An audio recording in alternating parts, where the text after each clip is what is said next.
आइए, हम लोगों ने कंप्लायंस अंडर लेबर लॉ पढ़ना शुरू किया था। सेटिंग अप में थोड़ी सी बात हमने की थी कि सेटिंग अप हमारा 3 पार्ट में, पार्ट ए, पार्ट बी और पार्ट सी। हम किस पार्ट में हैं? Part B. पार्ट बी जो है वो कंपनी के बारे में क्या बतलाता है? कंपनी के इनकॉर्पोरेशन की कहानी यहां पे है, कंपनी के खत्म होने की कहानी है। कौन सी कहानी है? इनकॉर्पोरेशन, कंपनी के गोइंग कंसर्न की कहानी है। कंपनी बिजनेस कर रही है उस बीच के दौरान होने वाली सारी बातचीत है। और इसमें हमने डिस्कस किया था कि जब भी कोई कंपनी काम करती है तो कंपनी कुछ ना कुछ बनाती है, चाहे वो सर्विस प्रोवाइड करेगी या चीजों को बनाएगी। दोनों ही केस में उनका इंटरेक्शन किनके साथ होगा? लोगों के साथ होगा, पब्लिक के साथ होगा, और वो कुछ लोगों को एम्प्लॉय करेगी। जहां लोग एम्प्लॉय होंगे वहां पे अलग अलग तरह के सिचुएशंस क्रिएट होते हैं, जहां पे कुछ केसेस में एम्प्लॉय जो है वो ज्यादा चौधरी बनना चाहते हैं, यानी कि वो जो है वो सही तरीके से काम नहीं कर रहे होते हैं, और कुछ केसेस में एम्प्लॉयर जो है अनरीजनेबल फायदा उठाना चाहते हैं। किसका? एम्प्लॉय का। दोनों ही है। हालांकि ये बात सही है कि ज्यादा जो है वो एम्प्लॉयर ही अनरीजनेबल फायदा उठाना चाहते हैं। किसका? एम्प्लॉय का, क्योंकि एम्प्लॉय के पास बार्गेनिंग कैपेसिटी थोड़ी कम होती है। लेकिन कुछ ऐसे भी सिचुएशन और सर्कमस्टांसेस आपको मिलेंगे जहां पे आपको जो है वो एम्प्लॉय दिखेंगे कि एम्प्लॉय ने भी जो है वो एम्प्लॉयर का क्या किया? मिसयूज किया, और उनको ऊपर जो है अनरीजनेबल टर्म्स कंडीशन पे काम कराने के लिए फोर्स करते हैं। कहा जो भी बात हो, मसला इतना ही है कि लेबर के साथ इंटरेक्शन होगा तभी जाकर के जो है कोई ना कोई काम हमारा पूरा होगा, अगर कंपनी काम कर रही है तो। इसको लेकर के इस चैप्टर में ज्यादा नहीं, टोटल कितने एक्ट पढ़ने हैं? 16 एक्ट्स पढ़ने हैं एक चैप्टर में, और हम लोगों ने इसे पढ़ना शुरू किया और डिस्कस किया। सबसे पहले हमने डिस्कस किया कि अगर कोई कहीं काम कर रहा है और उस जगह का नाम फैक्ट्री है जहां पे चीजें बनती है, चीजें मैन्युफैक्चर होती है, तो वहां पे रामदीन, हरिया, रामखिलावन, बंसी, बिरजू और भी बड़े सारे लोग काम कर रहे हैं। तो जब वो काम करे तो एक मिनिमम रीजनेबल टर्म्स कंडीशन के साथ काम करवाया जाए, और वो मिनिमम फैसिलिटी मिले जिससे वो ह्यूमन कंडीशन में क्या कर सके? काम कर सके। जैसे मैंने आते ही आपको नहीं बोला कि अरे कुछ मच्छर दिख रहे हैं डेंगू वाले, नहीं दिखने चाहिए, क्योंकि पता चला कि अगर ऐसे में कमबख्त ने काट लिया तो मैं भी रिटायर हर्ट, आप भी रिटायर हर्ट, मैं रिटायर हर्ट हुआ तब तो और ज्यादा नुकसान, क्योंकि पता चला तब एक साथ जो है वो सारे लोग रुक गए। कहने का मतलब है कि अगर रामदीन, हरिया, रामखिलावन काम कर रहा है तो वहां पे फैक्ट्री में जितनी सफाई होनी चाहिए वो हो, एक रीजनेबल टेम्परेचर मेंटेन हो, सांस ले सके ऐसी नौबत हो। ये ना हो सीमेंट फैक्ट्री और बाकी जगहों पे काम कर रहा है, वेंटिलेशन वगैरह का कोई इंतजाम नहीं है और उसमें ही काम किए जा रहा है। फिर हमने पढ़ा अनएम्प्लॉयमेंट होने के कारण हो सकता है रामदीन, हरिया को क्या किए जाएं? कम पैसे दिए जाएं। एक्ट बनाया गया कि अगर आप मिनिमम वेजेस से कम दोगे तो आपको क्या किया जाएगा? पेनलाइज किया जाएगा। फिर हमने देखा कि मिनिमम वेजेस एक्ट के अकॉर्डिंग रामदीन को, हरिया को, जो भी मजदूर काम कर रहे हैं, जो भी एम्प्लॉय काम कर रहा है, उसे पैसे तो मिलेंगे, लेकिन ये पैसे सही समय पे मिलने चाहिए। सही समय का मतलब है पूरा महीना खत्म हो गया, अब क्या अगले जन्म में पैसे दोगे? ठीक है, मिनिमम वेजेस एक्ट के अकॉर्डिंग आपको 15,000, 20,000 तो मिल रहा है, लेकिन कब देंगे? कहां पे एक्ट बना हुआ है? पेमेंट ऑफ वेजेज एक्ट में। ये दोनों एक्ट हमने पढ़ा था कि अगर कोई जो है वो वर्कर काम कर रहा है, काम करने के दौरान उसके साथ कोई हादसा हो गया तो उसे कंपनसेशन मिलना चाहिए। ये कंपनसेशन अगर उसकी डेथ हो गई तो भी, या उसके साथ कोई डिसेबलमेंट हो गया। डिसेबलमेंट का मतलब है कि जहां पे उसकी अर्निंग कैपेसिटी क्या हो गई? कम हो गई, तो उसे क्या मिलना चाहिए? कंपनसेशन मिलना चाहिए, जो इन दोनों एक्ट में हमने पढ़ा था। फिर हमने 3 एक्ट एक साथ देखे थे, बोनस, ग्रेच्युटी और प्रोविडेंट फंड। और इसमें हमने बात किया कि बोनस एक्ट एक ऐसा एक्ट है जो कहता है कि अगर रामदीन कहीं काम कर रहा है तो रामदीन को जो सैलरी मिलती है वो तो मिलेगा ही मिलेगा, उसके अलावा उसे पूरे साल में अपने किए गए अर्निंग के बेसिस पे मिनिमम कितने परसेंट मिलेंगे? 8.33% मिलेंगे, और मैक्सिमम, और इसको लेकर के हमने प्रोविजन देखा कि कितने दिनों के भीतर ये उनको प्रोवाइड किया जाएगा। फिर हमने पढ़ा था पेमेंट ऑफ ग्रेच्युटी एक्ट, जहां पे हमने पढ़ा था कि अगर कहीं पे लोग काम कर रहे हैं और उन्होंने उस ऑर्गेनाइजेशन में एक खास समय तक काम किया, और वो खास समय कितना है? 5 ईयर तक, और उसके बाद चाहे वो रिटायर हो रहे हैं, चाहे वो रिजाइन दे रहे हैं, या डिसेबलमेंट हो रहा है, या फिर जो है वो उनकी डेथ हो जा रही है, कह रहे हैं कि जो सैलरी मिलना था वो तो अपनी जगह, वो सब तो मिल ही रहा था, इसके अलावा उसे जो है वो लमसम अमाउंट मिलेगा, that is known as gratuity. ये ग्रेच्युटी किस कैलकुलेशन के बेसिस पे मिलता है? 15 days monthly salary multiplied by number of completed years, इसके अकॉर्डिंग हमें मिलता है। दो केसेस हैं जिस केस में 5 साल पूरे नहीं होने पे भी आपको जो है वो ग्रेच्युटी मिलेगा। वो केस कौन सा? डेथ और परमानेंट डिसेबलमेंट जो है वो टोटल परमानेंट डिसेबलमेंट, जिसमें आप किसी तरह से काम करने लायक नहीं रह गए। इसके बाद हमने देखा था provident fund and miscellaneous provision act, जिसमें हमने देखा था कि ये एम्प्लॉयर की जिम्मेदारी है कि एम्प्लॉयर क्या करे, एम्प्लॉय से एक खास अमाउंट डिडक्ट कर ले और उतना ही पैसा जो है वो भी जमा करे और उसे जो है वो प्रोविडेंट फंड अकाउंट में डाल दे, ताकि कल को रामदीन, हरिया, रामखिलावन, बंसी, बिरजू, इनको अगर पैसे की रिक्वायरमेंट है तो वहां से वो पैसे विड्रॉ कर सकता है या उस पैसे के बेसिस पे लोन ले सकता है कि प्रोविडेंट फंड में रहने दो पैसे, उस बेसिस पे बैंक या फाइनेंशियल इंस्टीट्यूशन उन्हें लोन दे देती है, कर्ज दे देती है। कहा कि ये प्रोविडेंट फंड में जो पैसा है, ये पैसा आपके तरफ से, एम्प्लॉय के तरफ से भी और किसके तरफ से, एम्प्लॉयर के तरफ से भी। और इन जनरल ये रेट कितना है, एक्सेप्शनल सर्कमस्टांसेस में, एक्सेप्शनल एस्टैब्लिशमेंट में कितना है, 10%। ध्यान रखिएगा 12% किन किन जगहों पे है ये नहीं पूछ सकता है, लेकिन 10% किन किन केसेस में है ये क्वेश्चन पूछ सकता है, क्योंकि वो गिने चुने जगह होते। इसके बाद हम आए थे कहां पे, इंडस्ट्रियल डिस्प्यूट एक्ट पे। और इंडस्ट्रियल डिस्प्यूट एक्ट के केस में हमने सबसे पहले बात की कि डिस्प्यूट का मतलब क्या है। हमने देखा कि डिस्प्यूट का मतलब है कि जब भी आपके बीच में और किसी पर्सन के बीच में किसी चीज को लेकर के डिफरेंस है तो वो क्या कहलाता है, डिस्प्यूट कहलाता है। मैंने कुछ कहा और आपने मान लिया, तो क्या ये डिस्प्यूट हुआ?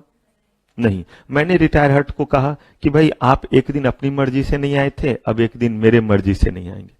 इन्होंने बोलते ठीक है सर, लेकिन अगर हो सके तो एक्सक्यूज कर दो। मैंने बोला ठीक है, या उन्होंने मान लिया, तो क्या ये डिस्प्यूट हुआ? ये बोलते अच्छा एक दिन नहीं आए तो एक दिन आपकी मर्जी से नहीं आएंगे, क्या हमने फी पे नहीं किया है, क्या मजाक समझ रखा है? अब ये क्या हुआ? This is called dispute. कहा गया कि किसी भी बात को लेकर के चाहे सामने वाले ने कितना भी बड़ा आपके ऊपर पेनल्टी क्यों ना रखा लगाया हो, this is not dispute until unless आप उस चीज को क्या नहीं करते हैं, आप उस चीज पे क्वेश्चन रेज नहीं करते हैं। तो हमने इंडस्ट्रियल डिस्प्यूट में सबसे पहले देखा था कि यहां डिस्प्यूट का मतलब क्या। बट डिस्प्यूट तो आपके और आपके मम्मा के बीच में भी, पापा के साथ भी, और भाई बहन में तो सुबह शाम दोपहर जैसे खाना खाते हैं वैसे चलता रहता है, बिना उसके तो पचेगा नहीं खाना। तो ये क्या डिस्प्यूट यहां हम पढ़ेंगे? कहा नहीं, यहां जो डिस्प्यूट को डिफाइन किया गया वो किस एक्ट ने किया है, इंडस्ट्रियल डिस्प्यूट एक्ट ने किया। और हम सिर्फ और सिर्फ उसी डिस्प्यूट के बारे में जानेंगे जिसको इंडस्ट्रियल डिस्प्यूट एक्ट ने बताया है। तो कहा यहां डिस्प्यूट का मतलब किसके किसके बीच में, भाई बहन, मम्मी पापा, पापा चाचा, बोला नहीं, एम्प्लॉय और एम्प्लॉयर और वर्कमैन। और इसका मतलब दो कैटेगरी के एम्प्लॉय हो गए, एक हमारे वर्कमैन रामदीन हरिया, राम खिलावन, बंसी बिरजू, और एक आपके हो गए मैनेजर लेवल के जॉन, जॉनी, जनार्दन, और एक आपके हो गए कि इनके बीच का डिस्प्यूट। यानी कि एक डिस्प्यूट तब जब मैनेजमेंट और वर्कर के बीच में, और एक डिस्प्यूट कौन सा, आपस में ही वर्कर के बीच में हो गया। कह रहे हैं कि इंडस्ट्री का मतलब क्या है, तो हमने कहा कोई भी ऐसा जगह जहां पे एम्प्लॉय और एम्प्लॉयर के कोऑपरेशन से एक सिस्टमेटिक एक्टिविटी होता है। सिस्टमेटिक एक्टिविटी का मतलब ये नहीं कि आज जो है वो 10 लोग जमा हुए और एक काम किया खत्म हो गया। जैसे मैं बता रहा हूं, कभी कभी देखते हैं रोड वगैरह में नाला वगैरह या इस तरह का काम RWA कराते रहती है, तो वहां भी तो 10-20 लोग आएंगे। कहा कि ये सिस्टमेटिक नहीं है, बस आज का काम है और उसके बाद काम क्या हो गया, खत्म हो गया। कहा कि जो सिस्टमेटिक वर्क हो और किसके किसके कोऑपरेशन से, एम्प्लॉय और एम्प्लॉयर के कोऑपरेशन से। कहा और कुछ किस बात को लेकर के, कहा कि देखिए भाई पहले तो यहां ऐसा एक्टिविटी हो रहा हो, और अगर वो जगह जिस जगह पे क्या हो रहा है, एम्प्लॉय और एम्प्लॉयर के कोऑपरेशन से कोई भी एक्टिविटी हो रहा है, वो एक्टिविटी जिससे जो रिजल्ट निकलता है, जिससे जो बनता है, वो ह्यूमन बीइंग के लिए यूजफुल है। यानी कि वहां पे जो चीज बनता है उसका ह्यूमन बीइंग के लिए किसी न किसी तरह का क्या है, इस्तेमाल है। कहा कि ठीक है, तो वहां पे कैसा डिस्प्यूट, कहा वहां जो डिस्प्यूट हो रहा है वो वर्कर के बीच में, एम्प्लॉयर के बीच में, वर्कर के बीच में, और वर्कर के बीच में, एम्प्लॉय और एम्प्लॉयर के बीच में, 3 मुद्दे को लेकर के, किसी भी मुद्दे को, 3 में से किसी मुद्दे को लेकर के। कहा कौन सा, एम्प्लॉयमेंट, नॉन एम्प्लॉयमेंट या terms and condition of employment. कहा इन तीनों बातों को लेकर के अगर विवाद हुआ है इनके बीच में, और वो जगह कौन सा है, जहां पे कोई एक्टिविटी हो रहा है, और वो कैसा एक्टिविटी है, सिस्टमेटिक एक्टिविटी है। किसके किसके मदद से हो रहा है, एम्प्लॉय और एम्प्लॉयर्स, और वहां जो बन रहा है वो ह्यूमन बीइंग के यूज का है या नहीं है, कहा कि है, तब ये डिस्प्यूट क्या कहलाएगा, इंडस्ट्रियल डिस्प्यूट। फिर कहा गया कि आखिर एक के बीच में अगर डिस्प्यूट है तो क्या इंडस्ट्रियल डिस्प्यूट कहलाएगा, कहा नहीं। रामदीन जो है वो पी करके आ गया और उसको काम से निकाल दिया, बोला ना this is not industrial dispute. लेकिन रामदीन के निकाले जाने से बाकी जो है बंसी बिरजू हरिया सब आ गए और बोलते हैं ऐसा कैसे होगा, इना चलबे। अगर बोल दिया तो ऐसे केस में फिर ये किस में बदल गया, ये इंडस्ट्रियल डिस्प्यूट में बदल गया। इसके बाद हम लोगों ने देखा था कि आखिर इंडस्ट्रियल डिस्प्यूट हो गया तो हो जाने दीजिए, उसके लिए एक्ट बनाने की क्या जरूरत थी।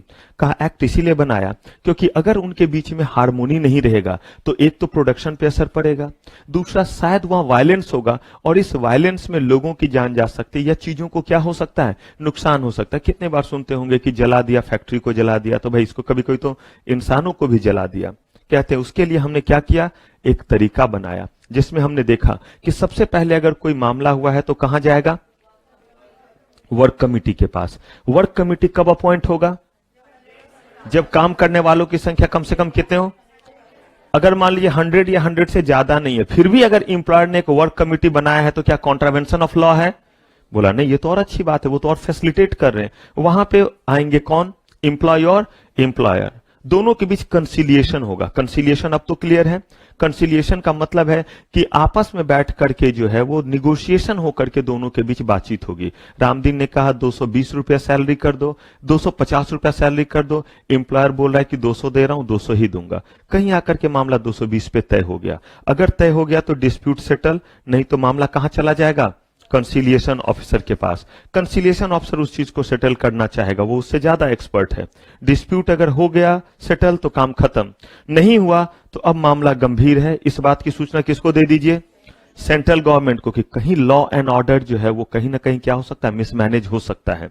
आपने जब उनको बताया तो उन्होंने क्या अपॉइंट किया, बोर्ड ऑफ कंसिलिएशन, यानी कि और भी ज्यादा जो है वो चौधरियों को इन्वॉल्व किया कि भाई आप इतने सारे लोग हो, जाकर के कन्विंस करो। अगर मामला रिजॉल्व, कोई बात नहीं है, अगर रिजॉल्व नहीं हुआ तो कंसिलिएशन प्रोसेस खत्म, अब विचार विमर्श खत्म, अब जो होगा वो फैसला होगा। माहिष्मति का फैसला, मेरा वचन ही शासन है, जो बोल देंगे लेबर कोर्ट वो क्या करना पड़ेगा, मानना पड़ेगा। यहां पे तो था कि दोनों मानेंगे तो होगा, यहां पे ऐसा कुछ नहीं। लेबर कोर्ट ने एम्प्लॉयर को बोला देना पड़ेगा 250, तो क्या करना पड़ेगा, बोल दिया कि नहीं अभी स्थिति नहीं है ऐसी कि आपको 250 रुपए मिले, बोला कि 200 ही मिलेगा, क्योंकि ज्यादा बर्डन देंगे तो शायद ऑर्गेनाइजेशन को बंद करना पड़ेगा, अनएम्प्लॉयमेंट जनरेट हो जाएगा, मानना पड़ेगा। अपील कहां जा सकता है, यहां से अपील नेशनल ट्रिब्यूनल में जा सकता है। ये हमारा जो था प्रोसेस था, और इसी प्रोसेस के दौरान हमने देखा था कि ये जो 3 लोग हैं, ये जो फैसला सुनाते वो कंपलसरी होता है, यानी आपको मानना ही पड़ेगा, और इसको कहते हैं एजुडिकेशन। और इससे ऊपर तक का जो काम है वो क्या कहलाता है, कंसिलिएशन। आप चाहे तो माने चाहे ना माने, और दोनों पार्टी अगर मान गया तो वो सेटल होगा, तो इसको हम कह देते हैं सेटलमेंट, इसको क्या कह देते हैं, अवार्ड। अगर मान लीजिए कि कहीं भी लेबर कोर्ट में मामला है और दोनों कहते हैं कि हम इस चीज को आर्बिट्रेशन में खत्म कर लेंगे, तो लेबर कोर्ट बोलता है अच्छा है, मेरा भी थोड़ा बर्डन कम होगा, अगर आप आपस में सुलह कर सकते हो तो अच्छी बात है। लेकिन आर्बिट्रेशन जो फैसला सुनाएंगे वो बाइंडिंग होता है, वो कंसिलिएशन की तरह नहीं है, वो आपको मानना ही पड़ेगा। इसके बाद हम लोगों ने बड़े सारे अलग अलग जो है वो इन्हीं कमेटी के बारे में क्या करा, डिटेल में जो है वो चीजों को पढ़ा था, और तब हम लोग पहुंचे थे कहां पे, स्ट्राइक पे। तो चलिए, यहां तक का सफर हमने पिछले एपिसोड में तय कर लिया। अब यहां से आगे बढ़ते हैं, ध्यान से समझिएगा। कहा गया कि आपने इंडस्ट्रियल डिस्प्यूट एक्ट बनाया, पर्पस हार्मोनियस रिलेशन का, बहुत अच्छा काम किया आपने। लेकिन जरा ये सोचिए कि इसका मतलब आप ये कह रहे हैं कि आज के बाद कोई भी मजदूर स्ट्राइक नहीं कर सकता। कहा गया कि कॉन्स्टिट्यूशन ऑफ इंडिया भी एक चीज है, देखिएगा हम लोग पढ़ेंगे जीआईजीएल में। कॉन्स्टिट्यूशन ऑफ इंडिया कहता है कि सबसे ऊपर हमारे देश का संविधान, चाहे कितने भी कानून क्यों ना बने हैं। वहां पे मैं आपको 2 डॉक्ट्रिन भी बतलाऊंगा, डॉक्ट्रिन ऑफ इक्लिप्सेस और बाकी चीज, जहां पे लिखा हुआ है साफ तौर पे कि कोई भी कानून हमारे देश में जो बना है, अगर वो हमारे कॉन्स्टिट्यूशन ऑफ इंडिया के किसी भी पैरा को ओवर रूल करता है तो वो कानून जो है वो नल एंड वॉइड होगा, वो इंप्लीमेंट में नहीं आएगा। तो यहां पे बोला गया कि आपने तो फंडामेंटल राइट में दिया हुआ है कि आप अपनी आवाज उठा सकते हैं, और अगर आपको कोई गिला शिकवा है तो आप शांतिपूर्ण तरीके से प्रोटेस्ट कर सकते हैं। याद रखिए वर्ड दिया हुआ है, शांतिपूर्ण तरीके से क्या करना, प्रोटेस्ट करना। हाँ, लेकिन फिर स्टेट को भी पावर दिया हुआ है। यहां स्टेट का मतलब देश है। कॉन्स्टिट्यूशन ऑफ इंडिया में कुछ जगहों पे जब स्टेट वर्ड बोला जाता है तो उसका मतलब पूरा देश होता है। चलिए हम साफ तौर पे कहते हैं, कुछ जगह ये लिखा हुआ है कि अगर हमें अपने देश में कानून व्यवस्था को मैनेज करने के लिए या किसी राज्य में, किसी एरिया में आपके इन राइट्स को इन्फ्रिंज करना पड़ा तो हम कर सकते हैं। आपके पास राइट है। देखिए जम्मू कश्मीर में 370 हटाए जाने के बाद बड़े सारे जो है, जो उनके फंडामेंटल राइट हैं वो ब्रीच हुए। कहा गया कोई बात नहीं है, क्योंकि ये फंडामेंटल राइट इसलिए ब्रीच हुए क्योंकि वहां लॉ एंड ऑर्डर को क्या करना था, मेंटेन करना था। कोई नेटवर्क नहीं, कोई कम्युनिकेशन नहीं, किसी तरह का चीज नहीं। लेकिन ये इसीलिए जरूरी था ताकि किसी तरह का बड़ा वायलेंस ना हो जाए। यहां पे इन्होंने कहा कि आपने इंडस्ट्रियल डिस्प्यूट एक्ट तो बना दिया, इसका मतलब कोई स्ट्राइक ना करे। बोला है कि कर सकते हैं स्ट्राइक, लेकिन इसके लिए उन्होंने कुछ तरीका बताया। जैसे देखते हैं ना, शांतिपूर्ण तरीके से जंतर मंतर में बैठिए, किसी चीज को तोड़फोड़ ना कीजिए। अगर तोड़फोड़ किया तो चार्जेस लगते हैं आपके ऊपर, उस पकड़ करके जेल में ले जाया जाता है। अभी 2-3 पहले की बात है, कोई एक मंदिर जो है वो सुप्रीम कोर्ट के ऑर्डर से तोड़ा गया। रविदास मंदिर जो है वो तोड़ा गया। उस मंदिर के तोड़े जाने से बहुत बड़ा डिस्प्यूट क्रिएट हो गया। सबका मानना था कि शायद वो जो है वो छोटे कास्ट के लोगों का जो है वो मंदिर है। कहा गया कि ये मोदी या हो सकता है बीजेपी जानबूझ करके तोड़ी है। सुप्रीम कोर्ट सामने आई, उनके तीनों जज, और इन 3 जज के बेंच ने फैसला सुनाया था। उन्होंने कहा कि आप हर चीज को पॉलिटिकली ड्रिवन क्यों करते हैं। ये जो है वो कोर्ट का ऑर्डर था जिसपे ये किया गया। इसका मतलब मैं बस आपको ये बताना चाह रहा हूं कि वायलेंस किसी भी केस में एक्सेप्टेबल नहीं है। हाँ, आप अपने बात को क्या कीजिए, शांतिपूर्ण तरीके से सामने रखिए। प्रोटेस्ट करने का भी एक तरीका होता है। घर में ही देखिए, आपको अगर कोई बात पापा के सामने रखनी रहती है और आप अगर बोलते हैं जोर से, ये कोई तरीका हुआ, ऐसे ही करके चलता रहेगा क्या, पिछले बार भी ऐसे ही हुआ था। अगर मेरे घर में आप ऐसा बोले रहते चटाक, फिर आप बोलना शुरू कर, वो तो गलती से आवाज तेज हो गई, तो मैं तो बस ये बोल रहा था, तुरंत आवाज ठीक हो जाती थी। बोला ना, पापा बोलते थे बेटा इधर आओ, मैं नहीं आता अभी, इधर आइए बेटा, नहीं मुझे नहीं आना है। चटाक, पप्पा जी आ ही तो रहा था, तो वो हाँ जी पप्पा जी जो भी कह दीजिए, एक लगने के बाद ये टोन। कह रहे हैं कि वैसे ही यहां पे स्ट्राइक जैसे चीज के बारे में जब हम बात करते तो कहा क्या स्ट्राइक नहीं कर सकता है, राम दिन हरिया राम खिलावन, उसकी बात कोई मान ही नहीं रहा, वो करे तो क्या करे, कहा अलाउड है। लेकिन कुछ चीजों को ध्यान में रखते हुए, आपके राइट्स अपनी जगह, आपके ऊपर रिस्पॉन्सिबिलिटी भी है। जिस चीज में आप काम कर रहे, जिन चीजों को आप बना रहे, हो सकता है कि वो बच्चे का कोई दवाई हो, या बच्चे के लिए पाउडर का दूध हो, या सेरेलैक जैसा कोई चीज हो जो बच्चे तक पहुंचना है, माने उस पर बहुत सारे छोटे बच्चे डिपेंड कर रहे हैं, या दवाइयां हैं जिससे लोगों का इलाज होना है। तो आप ऐसे केस में एक जिम्मेदारी के साथ पहले नोटिस देंगे। क्या बैंक स्ट्राइक पे नहीं जाता है, सुने या नहीं। अभी जो 6 महीने पहले भी एसबीआई लगातार 4 दिन तक बंद रह गया था। एक तो सैटरडे संडे और 2 दिन का उनका स्ट्राइक था, मतलब बहुत दिक्कत होने लगी थी। तब जो है वो उनके 1 दिन के स्ट्राइक को खत्म कर दिया और कोर्ट ने बोला नहीं आप नहीं जा सकते, क्योंकि लगातार 2 दिन छुट्टी पड़ रही है, आप कोई और दिन तय करें। तब उन्होंने कोई और दिन तय किया तो हुआ, फिर भी स्ट्राइक पे वो भी गए। कहने का मतलब है कि स्ट्राइक राइट जरूर है, लेकिन किस तरीके से होना चाहिए, चीजों को देखते हुए होना चाहिए, ताकि किसी को इस चीज से नुकसान ना हो। स्ट्राइक किसके तरफ से होगा, वर्कर के तरफ से या एम्प्लॉयर के तरफ से। कब होगा, जब वर्कर बहुत खुश होगा, उसको ढेर सारा पैसा मिल रहा होगा, उसका दिल जब गार्डन गार्डन होगा, तब जो है वो स्ट्राइक पे चला जाएगा। कहा गया कि नहीं, स्ट्राइक पे वो तब जाएगा जब उसका नीड पूरा नहीं हो रहा है और अपने चीजों को सामने रखने के लिए उसके पास कोई रास्ता नहीं बचता है। तो स्ट्राइक का मतलब है सेसेशन ऑफ वर्क, काम का क्या कर दिया जाना, रोक दिया जाना। बाय व्हाट, किनके द्वारा, अकेला रामदीन नहीं, रामदीन नहीं आया तो ये स्ट्राइक थोड़ा ना हुआ।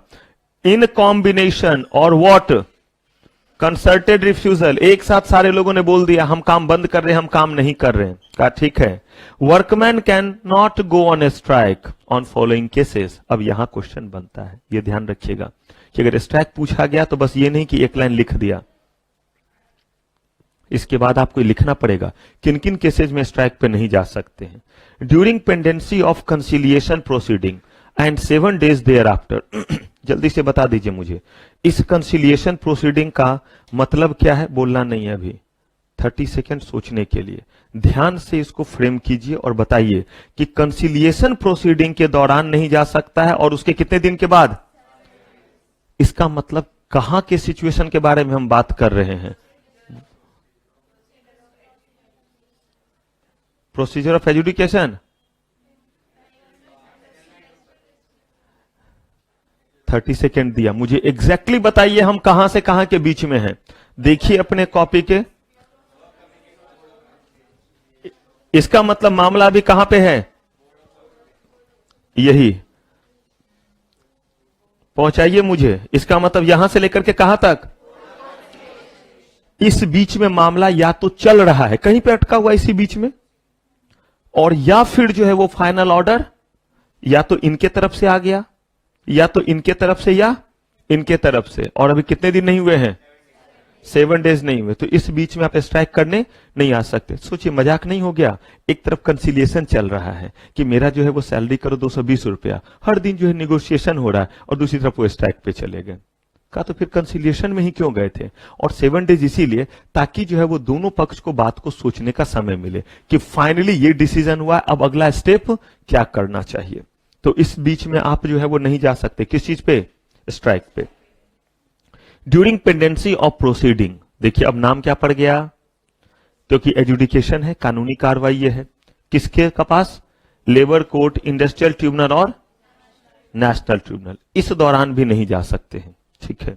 ड्यूरिंग पीरियड ऑफ, अगर मैं आसान करूं चीजों को तो इसका मतलब यह नहीं हो गया कि जब तक मामला विचाराधीन है तब तक आप किस चीज पे नहीं जाएंगे? बात भी ठीक है, इसी चीज के लिए तो अभी फैसला हो रहा है। आपकी बात सुनी जा रही है या नहीं सुनी जा रही है? अगर बात सुनी नहीं जा रही है तो फिर प्रोसीडिंग कैसे चल रहा है? कंसिलिएशन कैसे हो रहा है? लेबर कोर्ट में कैसे हम है? आर्बिट्रेशन कैसे हो रहा है?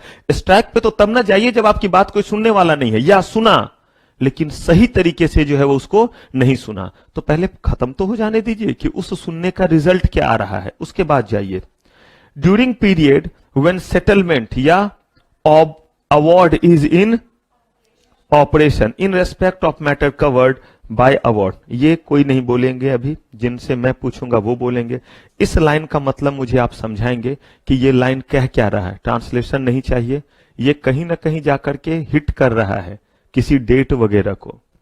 थोड़ा सा हिंट तो दे दिया मैंने, आप सोचिए, मार दूंगा गला दबा के। सोचने के लिए पहले समय दिया कितना, दूसरे तरीके से भी मार सकता हूं, ब्लैक कंफ्यूज करके कि गला दबा करके नहीं, और भी तरीका है, ये फेंक फेंक करके भी। तो ध्यान से सोचिए कि ये सेंटेंस क्या कह रहा है। 30 सेकेंड मैंने दिया, जिनको लगे कि आंसर आ गया सिर्फ हाथ उठा देंगे कि हाँ मेरे पास आंसर है।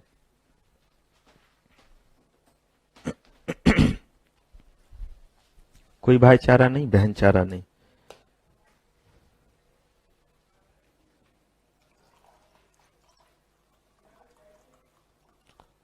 मैं पानी क्यों निकाल रहा हूं पता है?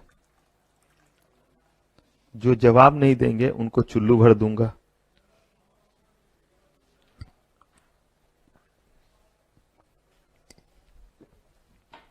नए खिलाड़ी को छोड़ करके। अभी तो ओपनिंग बैट्समैन है ना। एक ही हाथ मुझे उठा दिखा है, पहले हाथ उठाने हैं उसके बाद जवाब देना है। 2 3 हाथ उठा रहे थे या उठ गया? ठीक है 3। हाजी पिंक, आपका स्थिति?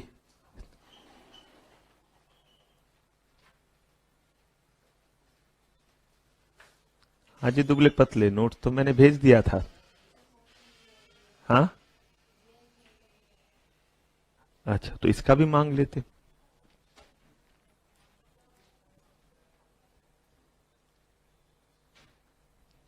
बस 2 ही 3 के दिमाग में है आंसर।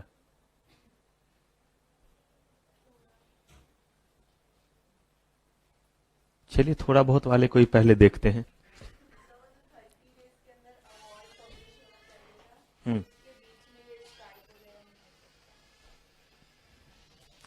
अच्छा चलिए अभी पहले बाकी देखते, जो वॉलंटरली हाथ उठाए थे पहले उन पे आते। चलिए 30 डेज।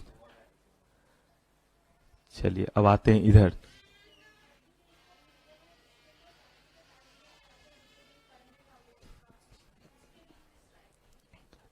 ज्योति ने सही बोला है कि मेरे हाथों में कुछ खून लिखा हुआ है, लेकिन जब मैं एयरफोर्स छोड़ दिया तो मुझे लगा कि ज्योति की बात अब क्या हो गई, जब आप, I was flying officer in Indian air force, तो उस समय तो ठीक था भाई कि उसमें तो ऐसे ही खून खराबा चलता रहता है, लेकिन पता नहीं अभी भी कह रहा है कि मेरे हाथों में खून है। मतलब खून तो सबके हाथ में होता ही है। चलिए,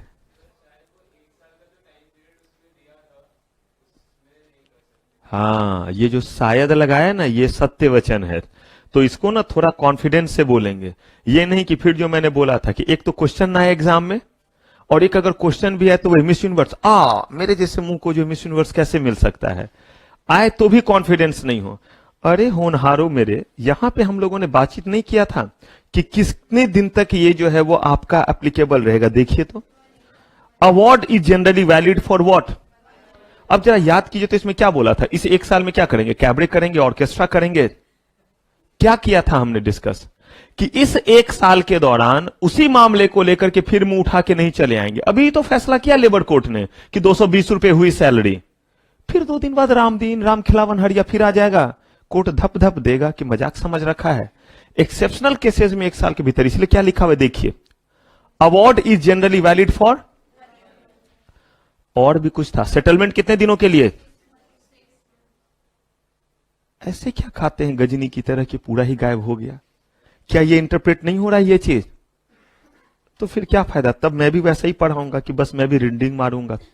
इतना इंटरेस्टिंग बनाने की उसको जरूरत ही क्या है। हम लोग इसीलिए इतना नाटक नौटंकी करते हैं ना, क्योंकि ये थोड़े बोरिंग नेचर के चीज भी क्या हो सके आपको थोड़ा याद रह सके। तो चलिए, during period when settlement is in operation, इसका तो ये थोड़ा कि सेटलमेंट का गॉल ब्लैडर का ऑपरेशन हो रहा है या हार्ट का ऑपरेशन हो रहा है, इसका मतलब सेटलमेंट कितने दिनों तक रहता है ऑपरेशन में, 6 मंथ। अवार्ड कितने दिनों तक, 1 ईयर तक। कह रहे हैं कि इस बीच में उसी मैटर को लेकर के स्ट्राइक पे नहीं, पता चला कि 220 रुपया कर भी दिया लेबर कोर्ट, और अभी 3 ही महीने हुए हैं, तो उसे तो पता है कि दोबारा ये मैटर लेकर के नहीं आ सकते लेबर कोर्ट में, तो सीधे किस चीज पे चला जाता है, कहा this is not a valid strike. आप कहिएगा सर नहीं है वैलिड तो क्या होगा, स्ट्राइक पे तो जा सकता है, तो बताऊंगा ना कि बिना वैलिडिटी के स्ट्राइक पे जाने का परिणाम क्या होगा।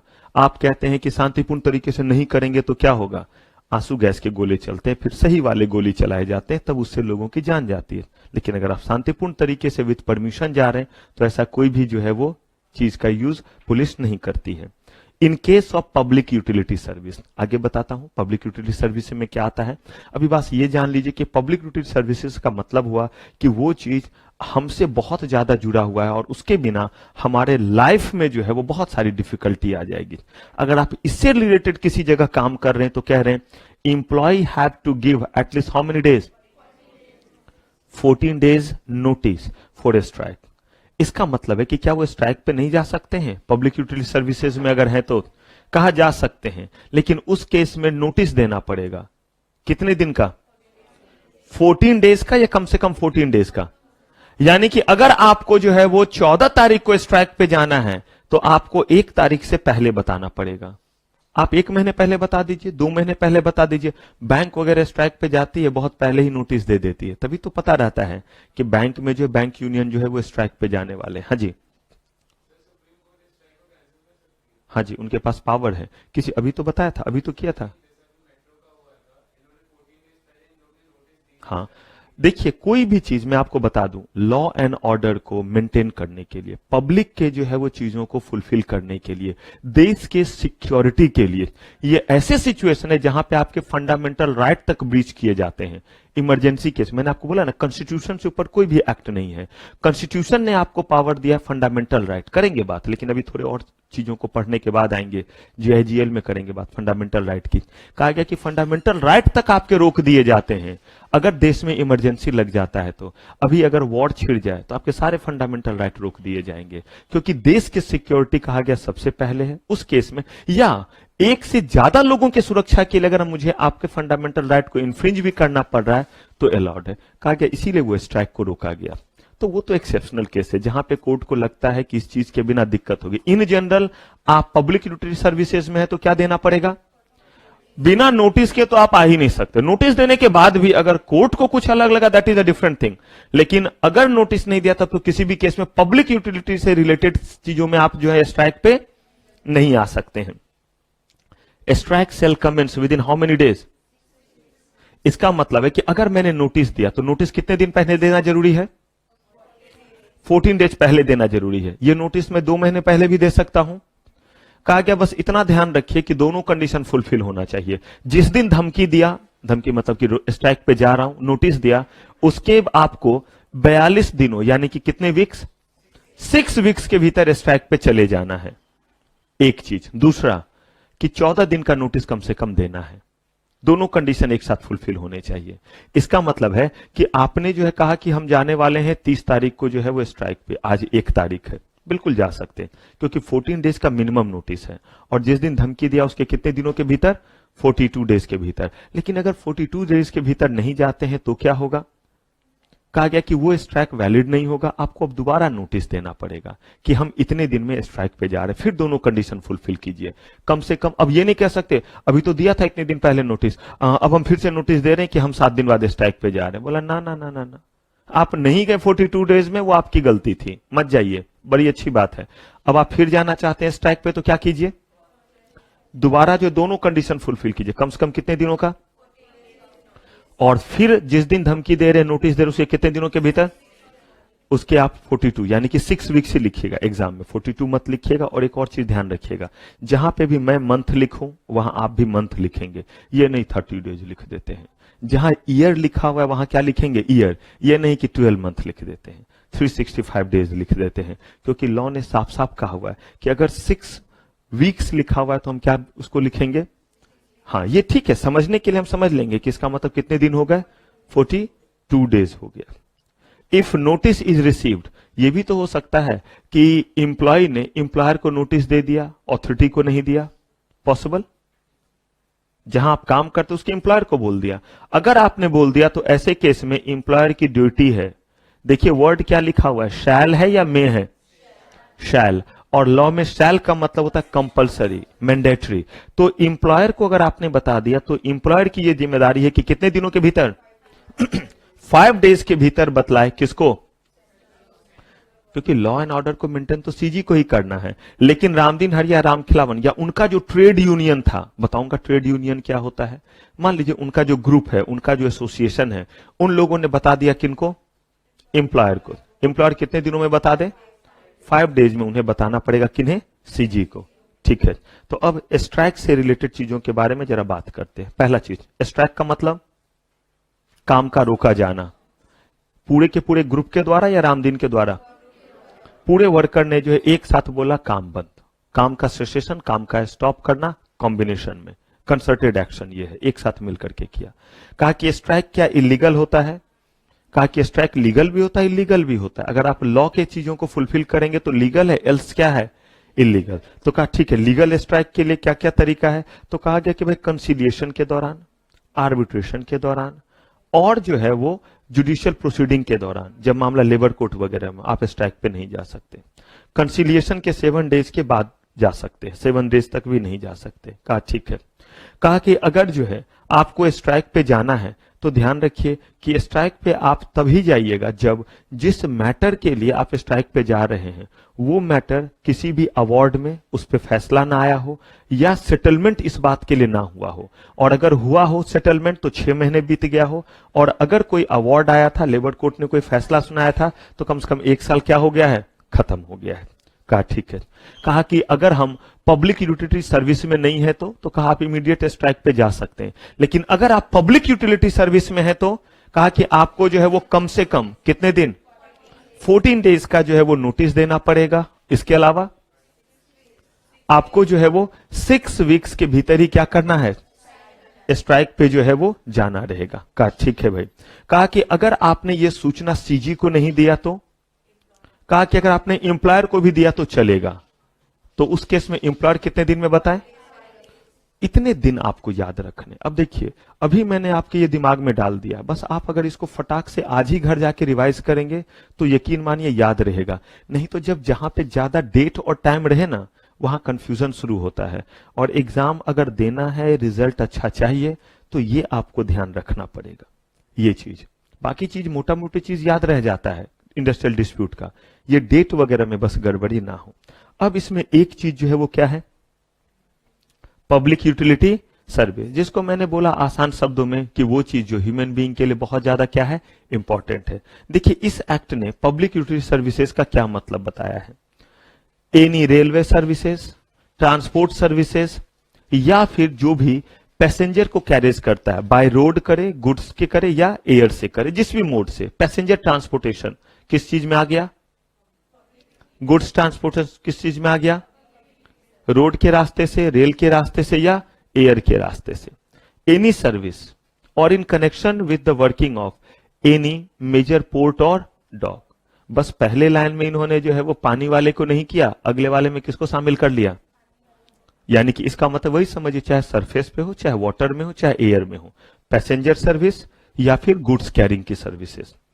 Any section of an industrial establishment on the working of which the safety of the establishment or the workman employed therein depend। देखिए any section of an industrial establishment on the working of which the safety of the establishment or working employed depends, मतलब वो हिस्सा एक बड़ा establishment है, एक बड़ा जो है वो फैक्ट्री है, वहां पे तो सेक्शन और यूनिट बने हुए होंगे। जैसे आप यहां पे ही देख लीजिए, एक हो गया एकेडमिक टीम जैसे हम लोग हो गए, एक हमारे टेक्निकल टीम हो गए जो प्रभाकर जी और बाकी लोग हैं, एक हमारा जो है वो एडमिन टीम हो गया, तिवारी जी, मुकेश सर लोग हो गए।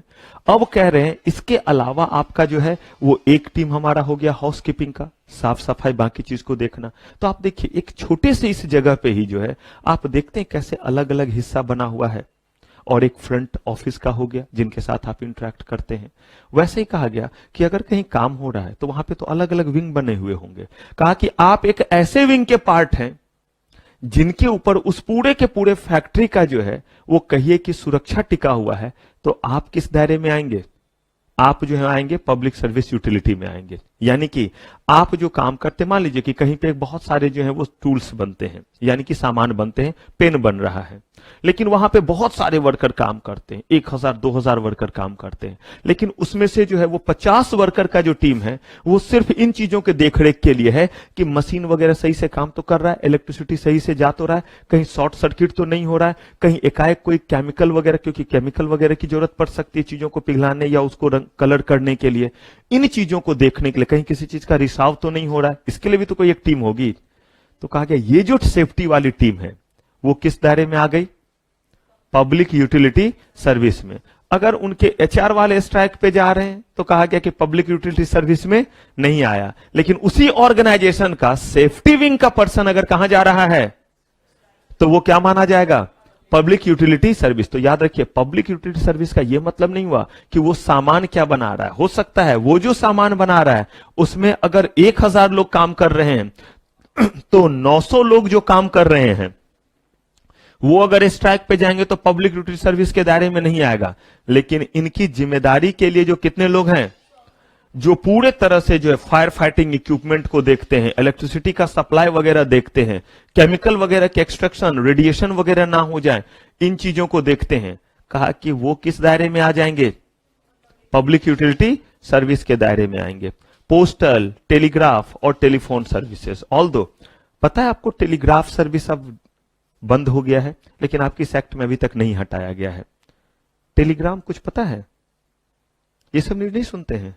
अच्छा न्यूज आप कैसे सुनेंगे, रूस में तो ये सब भी आता रहता है कि साहो में 350 करोड़ रुपए लगे, कपिल शर्मा के शो में आने वाला, ये सब भी तो नहीं आता रहता है। तो कह रहे हैं कि टेलीग्राम और टेलीग्राफ, पापा लोग से पूछिएगा वो बताएंगे कि पहले जब भी टेलीग्राम या टेलीग्राफ आता था ना, पोस्टमैन लेकर के आता था तो लोग डर जाते थे, और वो खास तरह का डाकिया होता था जो लेकर के आता था, मतलब लोग देखते ही थे रूरल एरिया में, गांव में, क्योंकि उस समय फोन वगैरह इतनी नहीं चलती थी ना, फोन मोबाइल तो खैर था ही नहीं, फोन भी हुआ करता था तो समझिए पोस्ट ऑफिस में ही फोन था, या अगर कोई वहां पे जो है वो बैंक वगैरह है तो वो बैंक का फोन नंबर नहीं होता था, पूरे गांव का समझिए फोन नंबर। अगर स्टेट बैंक वगैरह है, इमरजेंसी में अगर कोई बाहर रह रहे हैं, कुछ हादसा या कुछ हो गया है तो उसी चीज के जरिए सूचना आती थी कि आपका बच्चा जो वहां रहता था फलाने जगह, उसके साथ ऐसा ऐसा हो गया, आप वहां चले आइए। तो वो जब डाकिया आता था तो उसको देखते ही लगता था, क्योंकि वही message, mother is serious, father expired, वो 2 लाइन में नहीं आया करता था। तो कह रहे हैं कि ये आपके किस दायरे में आता था, पोस्टल वगैरह। आप एक्ट देखिए कब का है, अरे भाई, तो उस समय की स्थिति को देख करके ही ना आपको यहां पे डाला गया पब्लिक यूटिलिटी सर्विस। आज के समय में सही बोले तो पोस्ट ऑफिस वगैरह, टेलीग्राफ वगैरह सब्सिडरी में आ गया है। सही में बहुत ज्यादा पब्लिक यूटिलिटी सर्विस नहीं रहा। रीजन ये है, हाँ, कुछ एरिया में तो आज भी कुरियर नहीं जाता है, सिर्फ क्या जाता है, आप पोस्ट से ही चीजों को भेज सकते हैं। आज आपके पास बहुत सारे ऑप्शंस आ गए हैं, तब भी ये आपके किस दायरे में है, पब्लिक यूटिलिटी सर्विस के दायरे में। Any industry which supply what, power, light, water to the public, any system of public conservancy or sanitation, ये हुआ इन्वायरमेंट को प्रोटेक्ट करने के लिए जो डिपार्टमेंट होता है, कहा कि वो भी पब्लिक सर्विसेज में। एनी इंडस्ट्री स्पेसिफाइड इन कहा, फर्स्ट शेड्यूल। कुछ नहीं, इस एक्ट में एक शेड्यूल दिया हुआ है, फर्स्ट शेड्यूल, उसमें लंबा चौड़ा क्या दिया हुआ है, लिस्ट दिया हुआ है। विच द अप्रोप्रिएट गवर्नमेंट में if satisfied that public emergency और पब्लिक इंटरेस्ट सो रिक्वायर। इसका मतलब ये लिस्ट आपका जो है वो एग्जॉस्टिव नहीं है। एग्जॉस्टिव लिस्ट का मतलब होता है जितना लिख दिया उतना ही, इससे ज्यादा एक भी चीज नहीं। इंक्लूसिव का मतलब होता है कि अगर जरूरत पड़ी तो हमने यहां तक जो लिखा है इसके अलावा और भी चीजों को क्या कर सकते हैं, शामिल कर सकते हैं। तो यहां पे लिखा हुआ, अगर सेंट्रल गवर्नमेंट चाहे तो और भी किसी चीज को किस दायरे में रख सकती है, पब्लिक यूटिलिटी सर्विस के दायरे में और भी किसी चीज को रख सकती है। लॉकआउट, अभी तक आपने जो देखा वो क्या था, किसके द्वारा होता है, एम्प्लॉयज के द्वारा, काम बंद एक साथ। लॉकआउट ठीक उसका उल्टा है, काम यहां भी बंद होगा लेकिन ये किसके द्वारा, और ये एम्प्लॉयर तब करते हैं जब उन्हें लगता है कि किसी तरह का तोड़फोड़ या वायलेंस हो रहा है, तब वो ऐसे केस में वो जो है वो गेट बंद कर दिया ताकि मजदूर नहीं आ सके और काम नहीं हो, क्योंकि हो सकता है वो आएंगे तो नुकसान कर देंगे। कहा अगर आपने ऐसा सोच करके किया है तो फिर ये वैलिड है। स्ट्राइक आपने नियम के अकॉर्डिंग किया तो वैलिड है। वैसे ही लॉकआउट में कहा गया कि लॉकआउट भी आपको जो करना पड़ेगा वो रूल के अकॉर्डिंग करना पड़ेगा। कहा कि temporary closing of place of employment या refusal by home to continue the work. Strike में किनके द्वारा, एम्प्लॉय के द्वारा। तो स्ट्राइक का जो है वो ठीक उल्टा क्या है, स्ट्राइक किसके द्वारा, और लॉकआउट, ये बार बार मैं इसीलिए कह रहा हूं क्योंकि एस्पेक्ट भी लगभग एक जैसे हैं। पहला चीज सेम, यानी कि ये नहीं कि इस बार कंसिलिएशन प्रोसीडिंग चल रहा है और इस बार रामदीन और हरिया की जगह कौन बोलता है कि चलो लॉकआउट बंद करो फैक्ट्री, कहा नहीं, आप भी ऐसा नहीं, सेम चीज दिया हुआ है। ड्यूरिंग पेंडेंसी ऑफ व्हाट, यानी मामला कहां हो, या फिर ड्यूरिंग पीरियड ऑफ। इसका मतलब है कि जो जो काम हमने यहां देखा है स्ट्राइक के लिए वही चीज किसके लिए एप्लीकेबल है। और बात भी तो सही है, किनके किनके बीच में अभी डिस्कशन चल रहा है, एम्प्लॉय और, तो भाई जब एम्प्लॉय नहीं जा सकता है स्ट्राइक पे तो एम्प्लॉयर क्यों चौधरी बनने के लिए जो है वो लॉकआउट पे चला गया। कहा नहीं, ये भी नहीं जा सकते हैं। In case of public utility service employer have to give at least how many days notice. भाई जो कर रहा है वो देगा, वहां पे स्ट्राइक था तो उन्होंने दिया, इन्होंने लॉकआउट के लिए क्या किया, नोटिस दिया। Lockout shall commence within how many days, otherwise what. मुझे क्यों बताइए, ये चीज कितना अच्छा है। आप सोचेंगे सर कोर्स में ऐसा ही चीज हो, एक चीज हो और उसी से मिलता जुलता क्या हो जाए, दूसरा चीज हो, लेकिन जो आप चाहेंगे हमेशा नहीं होगा।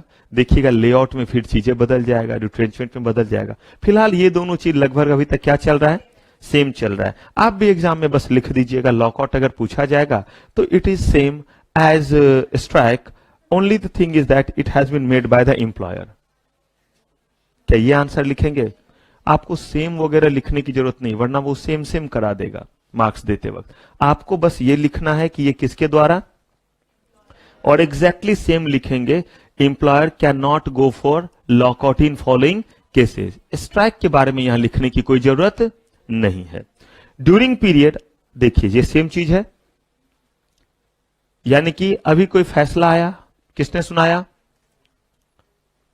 लेबर कोर्ट ने, इसका मतलब अवार्ड है, कितने दिन तक लॉकआउट नहीं होगा, सेटलमेंट है, आर्बिट्रेशन में आया,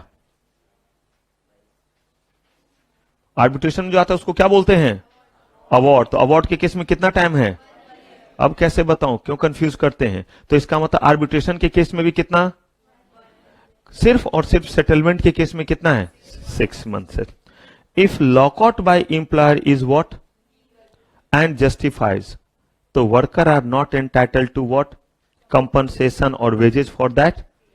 और एक चीज और ध्यान रखिए, अगर स्ट्राइक लीगल है तो ऑल दो रामदीन, हरिया, Ram Khilawan, Bansi Birju all are on strike but still they will get their wages.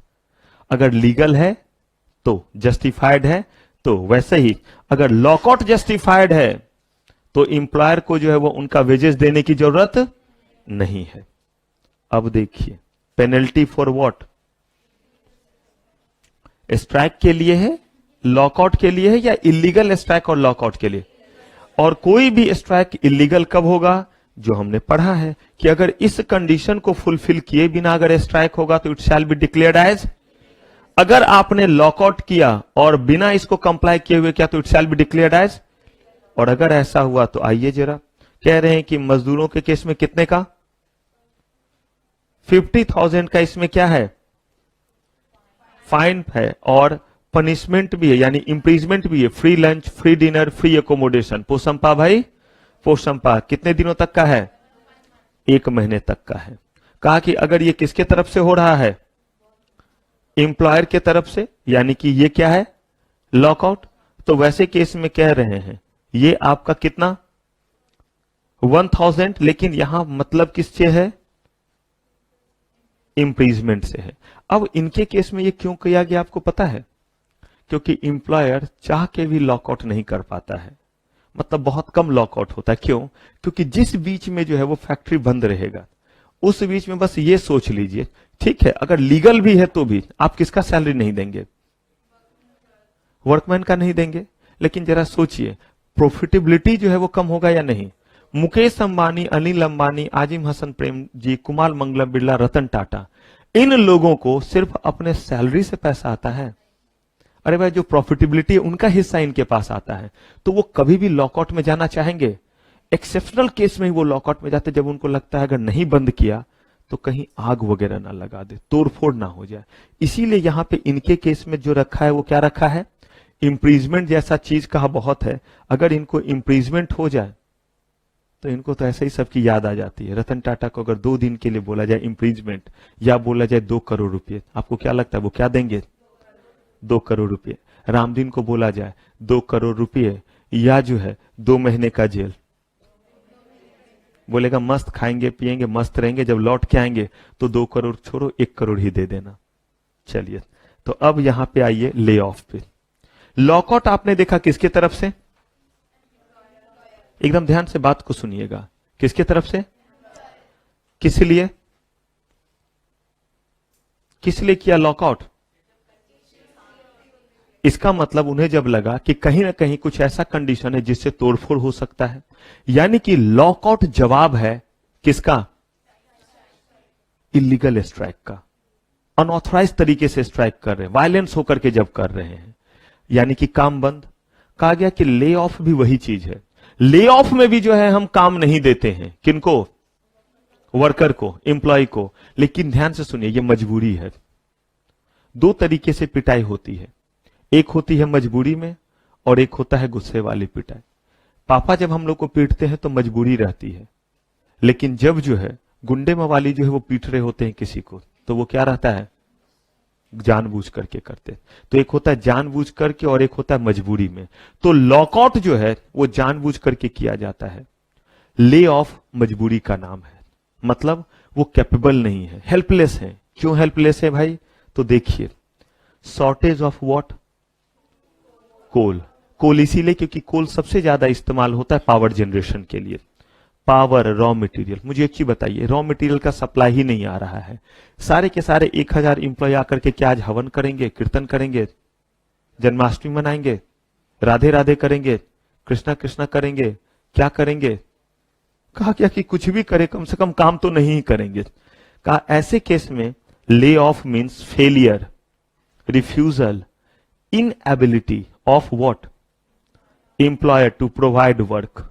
लेकिन मजबूरी में कोल सप्लाई नहीं हो रहा है, यानी कि पावर, इलेक्ट्रिसिटी ही नहीं आ रहा है, तो मशीन चलेगा कैसे, रॉ मटेरियल है ही नहीं तो बनाइएगा क्या।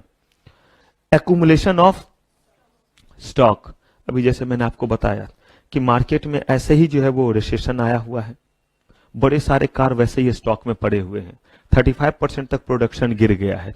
अब मुझे बताइए, जब तक वो स्टॉक निकलेगा नहीं और बना करके क्या करेंगे, और बना करके रखेंगे कहाँ? स्टॉक तो एक लिमिट में ही रखा जाता है, फर्दर ऑर्डर आता है, इस स्टॉक को भेजते हैं और इधर वर्क इन प्रोग्रेस रहता है।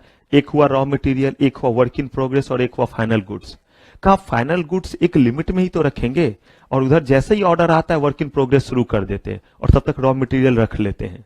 कहा जब हमारे पास ऐसे ही 35% जो है वो लॉस पे, यानी 35% जो है वो लेस हो गया मार्केट, मतलब हमारे हजार पीस पड़े हुए हैं, तो ऐसे में हम और कैसे बना सकते हैं? किस कारण से नहीं बिक रहा है? रिसेशन है, मार्केट में रिक्वायरमेंट नहीं है, जो भी कारण है। जब स्टॉक ऑलरेडी है तो हम बना कैसे सकते हैं? तो उस केस में हम उन्हें काम दे पाएंगे? तो मुझे बताइए, जानबूझ करके कर रहे हैं या हेल्पलेस है? हेल्पलेस है। ऐसा नहीं कि जानबूझ करके आपको भूखा रखना चाह रहे हैं, घर में खाना ही नहीं है, कह रहे हैं कि ऐसे केस में ये क्या कहलाया? ले ऑफ कहलाया। ब्रेकडाउन ऑफ मशीनरी, ब्रेकडाउन का मतलब होता है सडनली मशीन में कुछ ऐसा प्रॉब्लम आ गया कि कुछ भी कर रहे हैं चीज ठीक नहीं हो रहा है। जैसे आप कभी कभी देखते होंगे, 1-2 दिन हुआ था जब हमारी क्लास जो है वो शुरू हो रही थी, तो आप देखते होंगे कभी कभी टेक्निकल हिकअप्स आ जाता है, मतलब कुछ भी कर लीजिए, सारे लोग लगे हुए, ऐसा नहीं है कि उन्होंने जानबूझ करके किया, everyone is working day and night, सब लगे हुए हैं, लेकिन एकाएक कुछ ऐसा हुआ कि वो ठीक नहीं हो पा रहा है। तब वैसे केस में कभी कभी क्लास क्या होती है? कैंसल होती है कि भाई सब कुछ करके देख लिया, पता ही नहीं चल पा रहा है हुआ क्या, और बाद में जब सब देखा गया तो देखा गया कि कमबख्त चूहे ने बीच के कहीं जो है वो वायर को क्या कर दिया? काट दिया। एकदम काला हिट है ना, एकदम सही है। तो जो है उसने क्या कर दिया? वायर को काट दिया। अब बताइए, इस केस में क्या जानबूझ करके क्लास नहीं हुई? कहा नहीं, पता ही नहीं। इसको कहते हैं ब्रेकडाउन, मशीनरी का क्या हो जाना? ब्रेकडाउन। मतलब जब समझ में ना आए लेकिन काम नहीं होगा, इतना तय हो गया। कह रहे ऐसे केस में हम काम क्या देंगे? नेचुरल कैलामिटी, बाढ़ आया हुआ है। अभी आप देख रहे होंगे हमारे देश में इस समय लगभग 30% हिस्से में कह रहे हैं लगभग बाढ़ आया हुआ है, यानी बहुत बुरी तरह से हर हिस्सा जो है वो बहुत बुरी तरह से अफेक्टेड है। वो तो शुक्र मनाइए दिल्ली वगैरह में ऐसे ही जो है वो इतना सूखा है कि जो पानी आ रहा है वो कहीं खत्म हो जा रहा है। नहीं तो हरियाणा से जो आपका जो है वो कौन सा जगह है, हथनी बैराज या कुछ नाम है, वहां से 8 लाख क्यूसेक वाटर रिलीज किया गया। उतना अगर किसी भी और स्टेट में रिलीज कर दिया जाता, हालांकि कुछ एरिया में यमुना में दिक्कत हुई है, लेकिन वो एरिया दिल्ली नहीं है। दिल्ली का कह लीजिए, दिल्ली में भी अगर कोई गांव जैसा होता होगा तो वहां पे लोगों पे असर पड़ा है, क्योंकि बहुत सारे लोग बांध के भीतर भी रहते हैं। यमुना बैंक मेट्रो स्टेशन से आप देखिएगा, आपको दिखेगा कि जिस समय वो सूखा हुआ रहता था वहां पे आपको झोपड़ी वगैरह कुछ दिखता था, अगर कभी गौर किए होंगे तो। वैसे तो आप मेट्रो में बहुत चीज दूसरा गौर कर रहे होते हैं, लेकिन देखिएगा इस तरफ पे भी तो आपको दिखेगा वहां पे, और उसमें उनके पास जानवर हैं, मवेशी हैं, सब कुछ है। अब जब पानी आया तो वहां कुछ नहीं दिखेगा, उनका झोपड़ी भी नहीं, थोड़ा बहुत कहीं झोपड़ी दिख सकता है तो दिख सकता है, छत जैसा झोपड़ी का, वो सब जो है वो क्या हो गया है? डूब गया है। कह रहे हैं कि वहां पे अगर मान लीजिए कि कहीं पे बाढ़ आया हुआ है तो उस केस में जो है वो रामदीन तैरता हुआ आया, हरिया तैरता हुआ, काम दो, गर्दन इतना दिख रहा है, फैक्ट्री डूबा हुआ है और वो क्या बोल रहा है? काम दो। एक ही काम दे सकते हैं, जो लोगों को क्या करो? बचाओ। क्या सही में कोई प्रोडक्शन एक्टिविटी होगा? तो क्या ये मजबूरी है या नहीं है? Any other similar reason. कह रहे हैं कि lay off means not providing employment how many time. अगर कोई आया और 5 मिनट काम नहीं दिया तो इसका तो रामदीन चला ना जाए कि ले ऑफ हो गया, क्योंकि ले ऑफ में कंपनसेशन भी दिया जाता है। नहीं, कितने देर तक बैठने के बाद आप क्लास आए, 5-7 मिनट जो है, 10 मिनट, आधे घंटे देख रहे, करे कुछ नहीं हुआ, मतलब लगे हुए हैं, वो ठीक करने की कोशिश कर रहे हैं। आप कहते हैं अच्छा मशीन ब्रेकडाउन, चलो अब क्लास खत्म हो गई। अरे रुकिए तो सही, अगर आप बैठे हुए हैं 1 घंटा हो गया, कह रहे हैं कि 2 घंटे तक अगर जो है वो काम नहीं दे पाए तो इसका मतलब क्या है? अब ले ऑफ हो गया, और ले ऑफ हो गया इसका मतलब क्या होगा? Maximum days allowed to lay off employ by employed is how many days. कह रहे ज्यादा से ज्यादा कितने दिन तक? 45 दिन तक। हम मजबूरी आपकी समझेंगे, लेकिन आप रामदीन की भी मजबूरी समझिए, वो कितने दिन तक भूखा रहेगा। तो हम आपको कितना? 45 days. For those days employ who is laid off is entitled for compensation how much. उसमें हम उनको कितना देंगे? ले ऑफ का मतलब वो काम नहीं करेंगे, लेकिन कितना देंगे हम? दोनों के बीच का रास्ता अपनाया गया। एम्प्लॉयर की भी जो है वो बैंड बजी हुई है, लेकिन रामदीन का भी तो सोच करके देखिए। लेकिन कहा ऐसा कितने दिन तक कर सकते हैं? उससे ज्यादा नहीं। 45 से ज्यादा अगर हो रहा है साल में, तो फिर क्या करना पड़ेगा? पूरा का पूरा सैलरी आपको क्या करना पड़ेगा? देना पड़ेगा। आप चीजों को इंतजाम कीजिए कि ऐसा क्यों हो रहा है। आप ऑर्गेनाइजेशन चला रहे, मार्केटिंग डेवलप कीजिए, जो भी कीजिए, लेकिन ऐसे में तो रामदीन भूखों मर जाएगा। कह रहे हैं कि जहां पे ये ध्यान रखिएगा, केस लॉ में ये आ सकता है, तो इसको केस लॉ के लिए ज्यादा ध्यान रखिएगा। 50 वर्कमैन या उससे ज्यादा काम करें किसी फैक्ट्री में, लेकिन कितने से कम? 100 से ज्यादा। और उन लोगों ने कितने दिन कम से कम काम किया हुआ है, उनको जो है आप पैसे जरूर देंगे। किसी ये नहीं कि आज ही जो काम के लिए आया और कल उसको काम नहीं दे पाए तो नहीं। किन के लिए? अरे भाई, जो कम से कम आपके यहां कितने दिन से काम कर रहे हैं? 1 साल से काम कर रहे हैं, और आप जहां काम करते हैं वहां पे कम से कम कितने लोग हैं? 50 जो है वो वर्कमैन है, और कितने से कम है? तो कह रहे हैं कि ऐसे केस में आप उनको क्या करेंगे? आप उनको जो है वो ले ऑफ में कितना पैसा देंगे? 50% ऑफ। लेकिन एक और बात देखिए, अगर काम करने वालों की संख्या अब कितनी हो गई? 100 से ज्यादा। देखिए तो आपके वाले में करेक्टेड है, मोर देन है, यहां इक्वल टू भी गलती से है। इक्वल टू यहां तक है। इफ वर्क में यहां, सॉरी, यहां लेस देन है, ठीक है। यहां क्या है? 100 और मोर। तो अगर 50 से ज्यादा, 50 या 50 से ज्यादा है, लेकिन 100 से क्या है? कम, 100 को टच नहीं किया है, तो ऐसे केस में आप 50% सैलरी के साथ उनको ले ऑफ दे सकते हैं, अगर उन्होंने कितना काम किया हुआ आपके यहां। लेकिन अगर मान लीजिए कहीं पे 100 या 100 से क्या है, तो वैसे केस में देखिए क्या कहा हुआ है। आप जब ले ऑफ करेंगे तो जो कंपनसेशन है वो तो देंगे ही, इन एडिशन टू दैट आपको पहले किससे परमिशन लेना पड़ेगा? जरा आप अपने किडनी पे थोड़ा जोर डालिए, जो आपने एफडी करके रखा हुआ है वहां से थोड़ा सा विड्रॉ कीजिए, और मुझे बताइए कि यहां क्या लॉजिक है। ऊपर वाले केस में नहीं बोला परमिशन लेने के लिए, लेकिन कह रहे 100 या 100 से ज्यादा है तो ले ऑफ कंपनसेशन तो देना ही है। उसके लिए तो ऊपर जो कंडीशन है वो फुलफिल हो गया, लेकिन साथ में कह रहे हैं कि क्या करना पड़ेगा? प्रायर परमिशन लेना पड़ेगा। जरा सोचिए, लेकिन उसका 2 एक्सेप्शन भी दिया हुआ है। तो आप जरा इस पूरे बात को क्या सोच पा रहे हैं? समय दिया 30 सेकेंड, कुछ देखिए कॉम्प्रिहेंड करके, क्या आप कॉम्प्रिहेंड कर पा रहे हैं?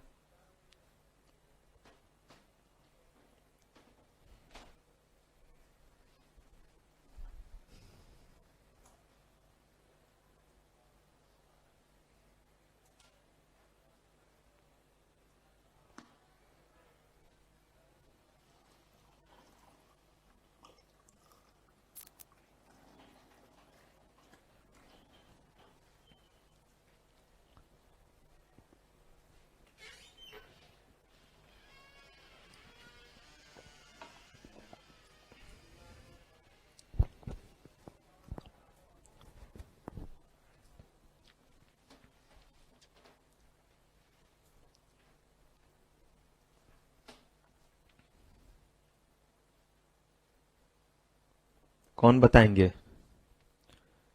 ये बताएंगे फियरलेस।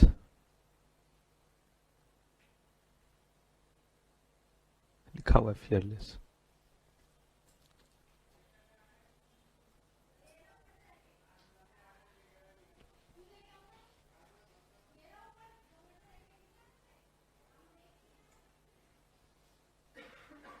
ये हाउस कीपिंग है।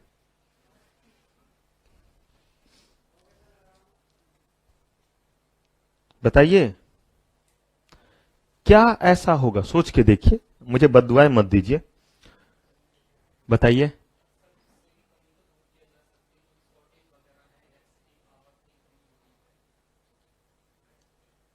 प्रायर परमिशन ले ऑफ से पहले, और सोचिए। हाँ,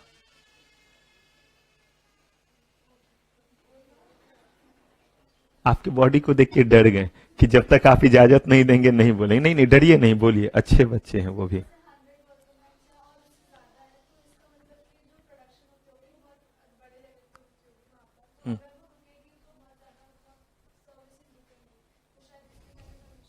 एक बड़ा जनरल चीज है जो यहां छुपा हुआ है, बताइए और कोई चीज ध्यान आ रहा है?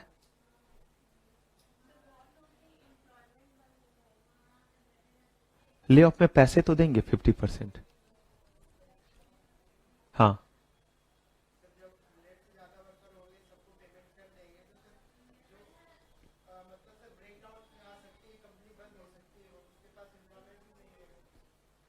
एकदम सिंपल चीज मैं आपको बताता हूं, जो आप सोच रहे बिल्कुल सही जा रहे हैं, लेकिन वही होता है, ये सब आंसर है। हम चलते हैं जरा और इसके लॉजिकल और अप्रोप्रिएट आंसर पे।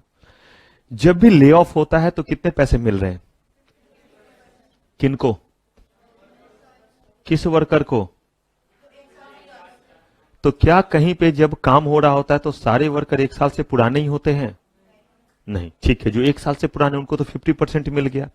एक तो 50% मिला, इसका भी गुस्सा उनको है। इस बात का नहीं आप सोचिए कि सर बिना काम किए तो मिला, अरे रामदीन तो दिन रात काम करने को तैयार है, आप उसको और तो पैसे दीजिए। उनके लिए तो ये मायने ही नहीं रखता है कि चुपचाप बैठे थे तो 50 तो मिला, घर बैठे थे, उनको 200 रुपए से उनका घर थोड़ा ना चल रहा है, उनको तो 400 मिल रहा है तो भी घर नहीं चल रहा है, और आप तो उनको कितना दे रहे हैं? 200 दे रहे हैं। कह रहे हैं कि और वो भी किनको दे रहे हैं? जो एक साल से क्या है, इसका मतलब है कि 100 या 100 से ज्यादा लोग हैं। इसका मतलब है they are huge in number. ऐसे केस में उन लोगों में जो है वो विस्फोट तो है ही, दिमाग में गुस्सा तो है ही, वो ये थोड़ा ना देख रहे हैं कि ये प्रॉब्लम है। उन्हें तो बस लग रहा है कि सही में मालिक खुद मर्सिडीज में घूम रहा है, बीएमडब्ल्यू में घूम रहा है, और हमें देने के लिए सिर्फ उनके पास 50%, और उसमें से कोई कह रहा है हमें तो वो भी नहीं मिला, और कह रहे हैं कि तुम तो अभी एक साल से हमारे यहां काम भी नहीं किए हो, इसलिए तुम्हें ये भी नहीं देंगे, मारो फोड़ो। बस ऐसा ना हो कि लोग क्या हो जाए, वायलेंट हो जाए। अगर नंबर कम रहता है तो वहां पे वायलेंस के चांसेस कम रहते हैं। आप देखते हैं भीड़ में आजकल बहुत ज्यादा जो मॉब लिंचिंग और ये देखते हैं, 2 लोग कहीं है तो मॉब लिंचिंग नहीं होता है। ये तब होता है जब अगर 100 लोग हैं तो उसमें से एक भी अगर बोला मारो पीटो तो उसके बाद जो है लोग जुट जाते। नहीं होता है, कितने बार देखिए कोई पकड़ा जाता है रोड वगैरह पे जो करते हैं। कहा कि ये भीड़ बड़ा खतरनाक चीज है, ना इनका कोई ईमान है, ना कोई इनका धर्म है, और ना ही इनमें कोई सेंस है। बस कहीं से एक आवाज और पता नहीं क्या हो जाता है, लोग अजीब तरह से बिहेव करने लगते हैं।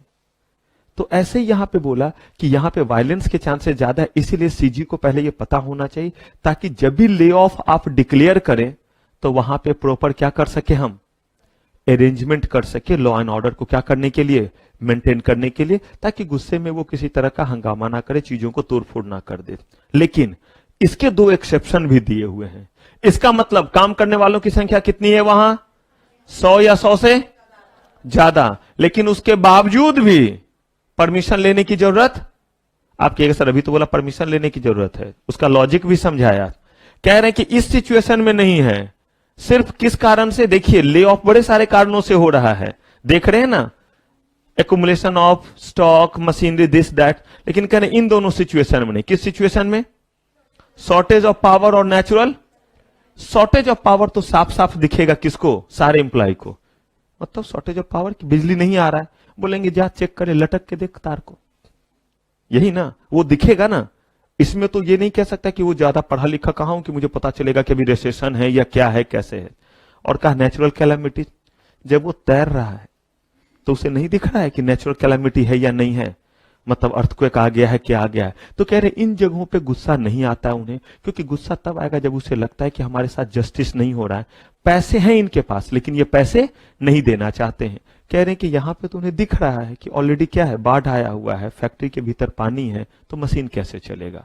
तो इस केस में मतलब सिर्फ यही आया निकल करके कि लॉ एंड ऑर्डर, कि किसी न किसी तरीके से वो दंगा फसाद ना करे। कहा गया कि जब उन्हें दिखता ही रहेगा कि सिचुएशन ऐसा है तो क्या दंगा फसाद करेंगे। यहां पे ये 2 एक्सेप्शन है, क्लियर है ये। तो इसका मतलब लॉकआउट भी एम्प्लॉयर की तरफ से और ले ऑफ किस केस में किया जा रहा है, मजबूरी में किया जा रहा है। आइए, workman not entitled to compensation in certain cases, किस किस केस में ये देख लीजिए यहां पे। If he refuse to accept, lay off में हम दे रहे हैं ना पैसे, कितने दे रहे हैं, लेकिन ध्यान से कह रहे हैं कि नहीं मिलेगा उनको कंपनसेशन। कब?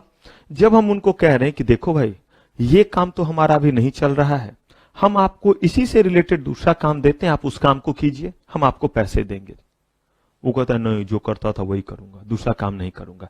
इसका मतलब ये नहीं कि मैं डिसरिस्पेक्ट वाला कोई काम उसे दे रहा हूं, या कोई ऐसा काम नहीं है जो काम में स्पेशल स्किल की जरूरत है। मैं उसके ग्रेस, उसके डेकोरम, वो जिस लेवल का था, सुपरवाइजर था तो सुपरवाइजरी काम ही दे रहा हूं। लेकिन सुपरवाइजरी का काम लकड़ी वालों को सुपरवाइज करने की जगह मैं उनको किसी और 10 एम्प्लॉय को क्या करने के लिए दे रहा हूं, सुपरवाइज करने के लिए, क्योंकि वो काम अभी नहीं हो पा रहा है। कह रहे हैं कि अगर आप उसको एक रीजनेबल वर्क दे रहे हैं, उनके वर्क के अकॉर्डिंग, उनके नेचर के अकॉर्डिंग, उनके जो है वो डेकोरम के अकॉर्डिंग भी, उनके क्लास के अकॉर्डिंग, तब अगर वो रिफ्यूज करे तो ऐसे केस में जो है वो आप उनको कंपनसेशन उनको देना जरूरी नहीं है। If he does not present himself for work at the establishment at the appointed time during normal working at least once in a day, lay off में काम बंद करना पड़ रहा है, ले ऑफ क्योंकि स्टॉक एक्यूमुलेटेड है, लेकिन उसको एक बार दिन में क्या करना पड़ेगा, आना पड़ेगा। इसलिए आना पड़ेगा ताकि हमें पता तो चले कि हमने ले ऑफ किया तो उसको क्या हो रहा है, नुकसान हो रहा है, और बंदा आ रहा है तो कम से कम एक बार उसे क्या करना, अपना कोई काम नहीं हो रहा है फैक्ट्री में, लेकिन एक बार अपना थोबड़ा दिखाना है आकर के। बात भी तो सही है कि हम उसे 50% इसलिए तो दे रहे हैं कि काम नहीं हो रहा है, इसलिए हम आपको 50% दे रहे हैं, लेकिन एक बार आइए। If such lay off is due to what, आप जानबूझ करके स्ट्राइक किए थे इलीगल नेचर का, या फिर क्या कर रहे थे, slowing down of production on the part of workman in other part of the establishment. इसका मतलब यह हुआ कि आप जो है वो दूसरे एरिया में जो है वो जानबूझ करके, मतलब एस्टैब्लिशमेंट में बड़े सारे सेक्शन हैं, जानबूझ करके काम स्लो कर रहे हैं, जानबूझ करके काम क्या कर रहे हैं, स्लो कर रहे हैं, या आप जो स्ट्राइक कर रहे हैं वो स्ट्राइक एक तरह से कहीं धमकी देना हुआ कि दूसरे एरिया में स्ट्राइक किया, यहां भी करेंगे। कहा गया कि अगर इन कारणों से उन्हें ले ऑफ करना पड़ रहा है तो उस केस में आपको कंपनसेशन नहीं मिले, क्योंकि ये तो बदमाशी हुई ना कि आप इलीगल तरीके से स्ट्राइक कर रहे हैं, या आप जानबूझ करके काम कर रहे हैं, कह रहे अच्छा स्ट्राइक था ना, चलो काम धीरे करूंगा। ये साफ तौर पे मिसकंडक्ट कहलाता है, जानबूझ करके काम क्या करना, धीरे करना। रिट्रेंचमेंट, रिट्रेंचमेंट किसी भी ऑर्गेनाइजेशन में, किसी भी जगह पे जब लोग काम करते हैं तो जो वो काम होता है वो काम किस अकॉर्डिंग होता है, जितना काम है उस अकॉर्डिंग हम लोगों को एम्प्लॉय करते हैं। मुझे एक चीज बताइए, जैसे मैंने अभी कार का ही आपको एग्जांपल दिया कि इस समय जो हमारी सिचुएशन है, मतलब कार व्हीकल्स इन केसेस में, मुझे एक चीज बताइए, क्या इस समय बहुत ज्यादा जो है वो ऑटोमोबाइल सेक्टर डाउन नहीं है? अगर डाउन है तो 1000 लोग पहले काम करते थे, अब ऐसे केस में 1000 लोगों की जरूरत नहीं है, क्या किया जाए, 1000 लोगों को सैलरी दिया जाए? अगर आप कहते हैं नहीं तो जरा सोच करके देखिए रामदीन हरिया वो कहां जाए।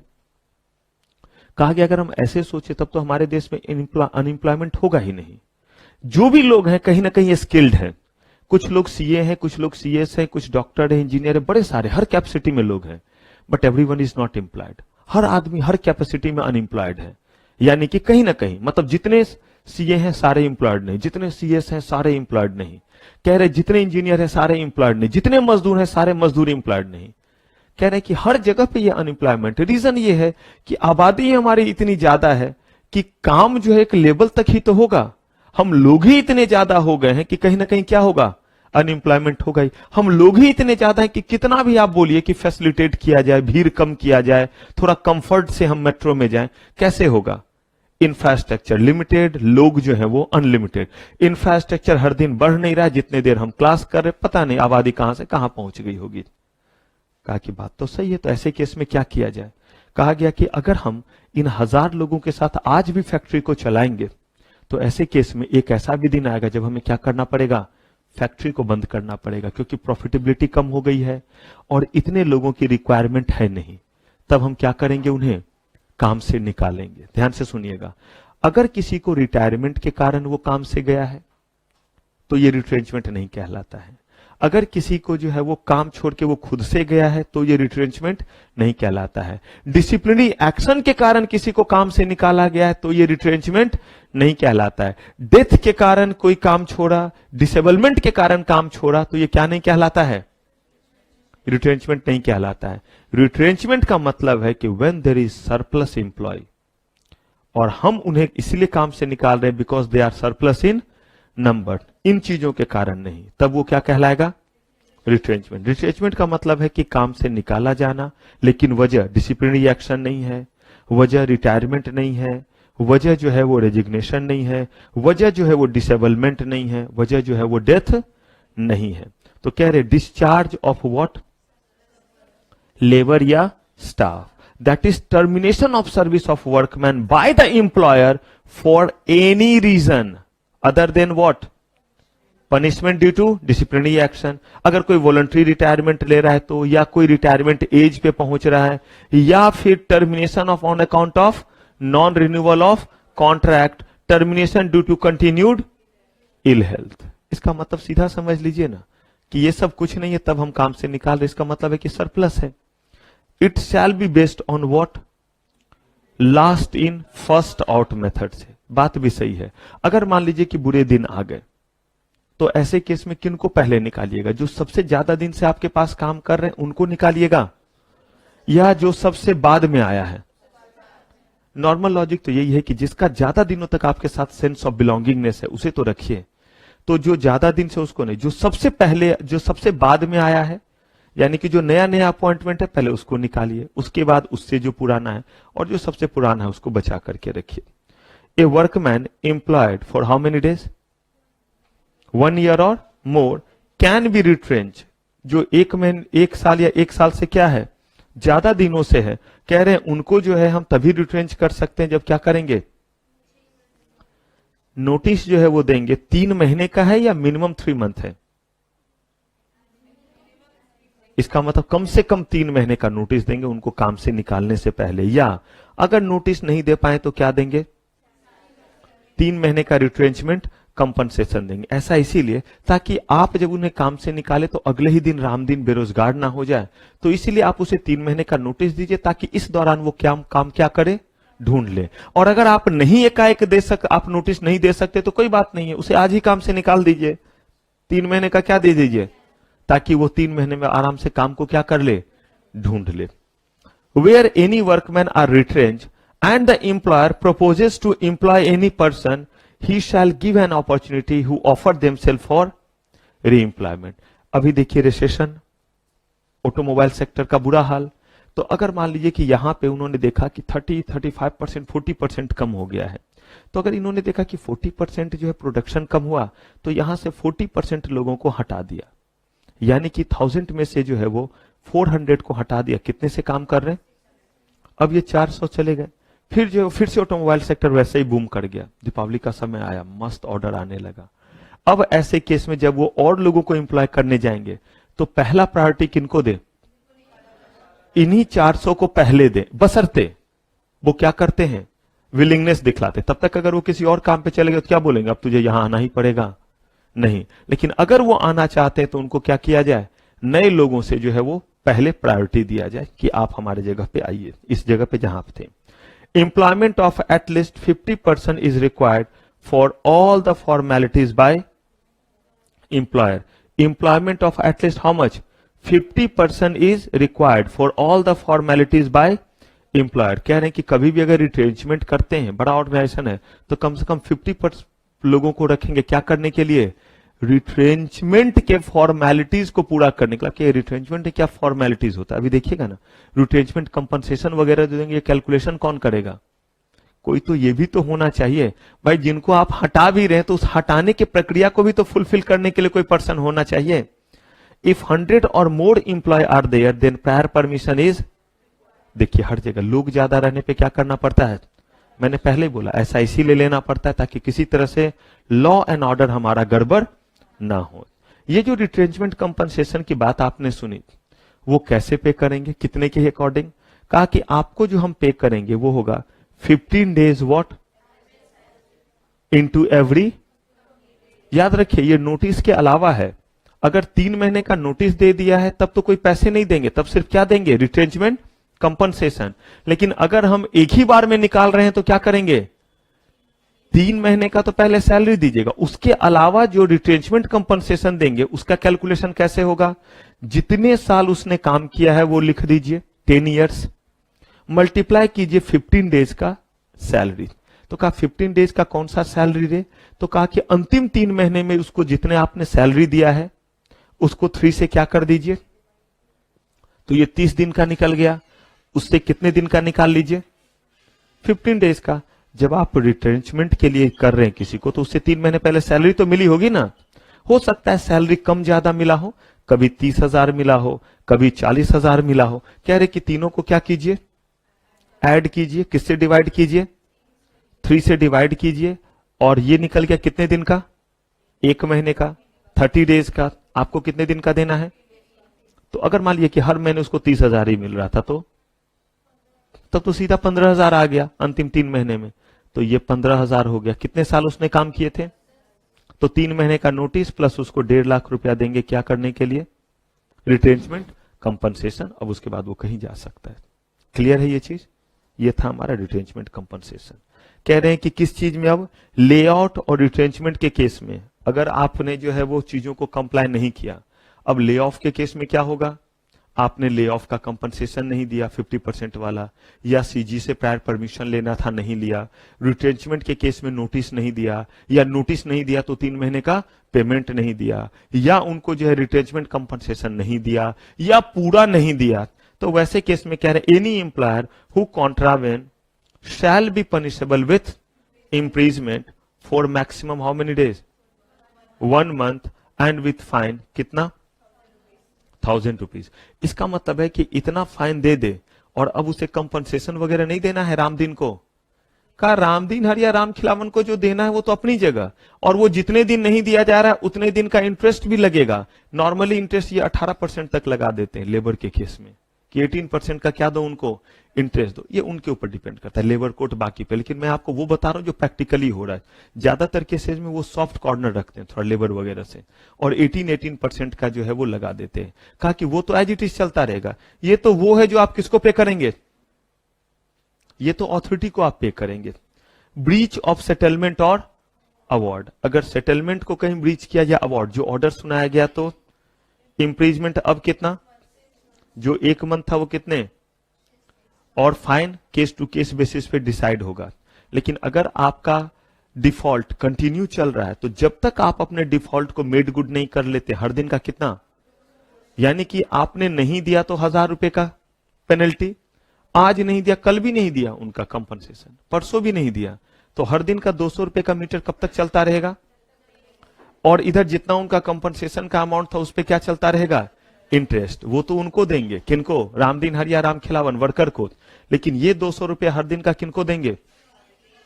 ये आप अथॉरिटी को देंगे। तो ये जो है वो सारा कुछ किसके बारे में? इंडस्ट्रियल डिस्प्यूट एक्ट के बारे में। हाँ जी,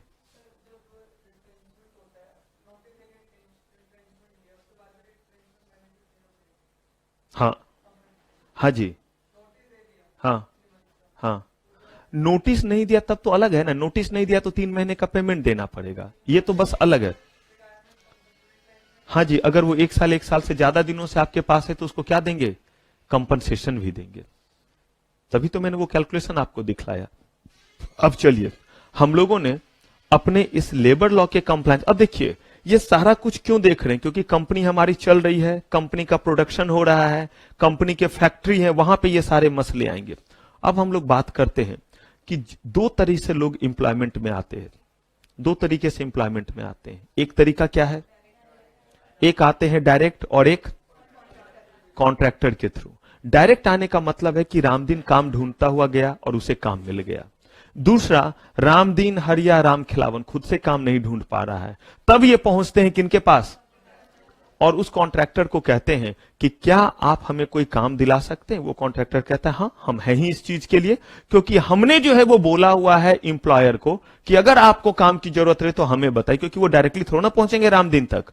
और इधर रामदीन ने भी कॉन्ट्रैक्टर को बोला हुआ कि अगर कोई काम रहे कंस्ट्रक्शन का तो मुझे बताना। तो कॉन्ट्रैक्टर जो है बीच में चेन का काम करता है। लेकिन एक्ट इसीलिए बनाना पड़ा 1970 में क्योंकि इस कॉन्ट्रैक्टर ने हद मचा दी। हद अच्छे सेंस में नहीं मचाया, हद नहीं मचाया बल्कि कहिए गंध मचाया।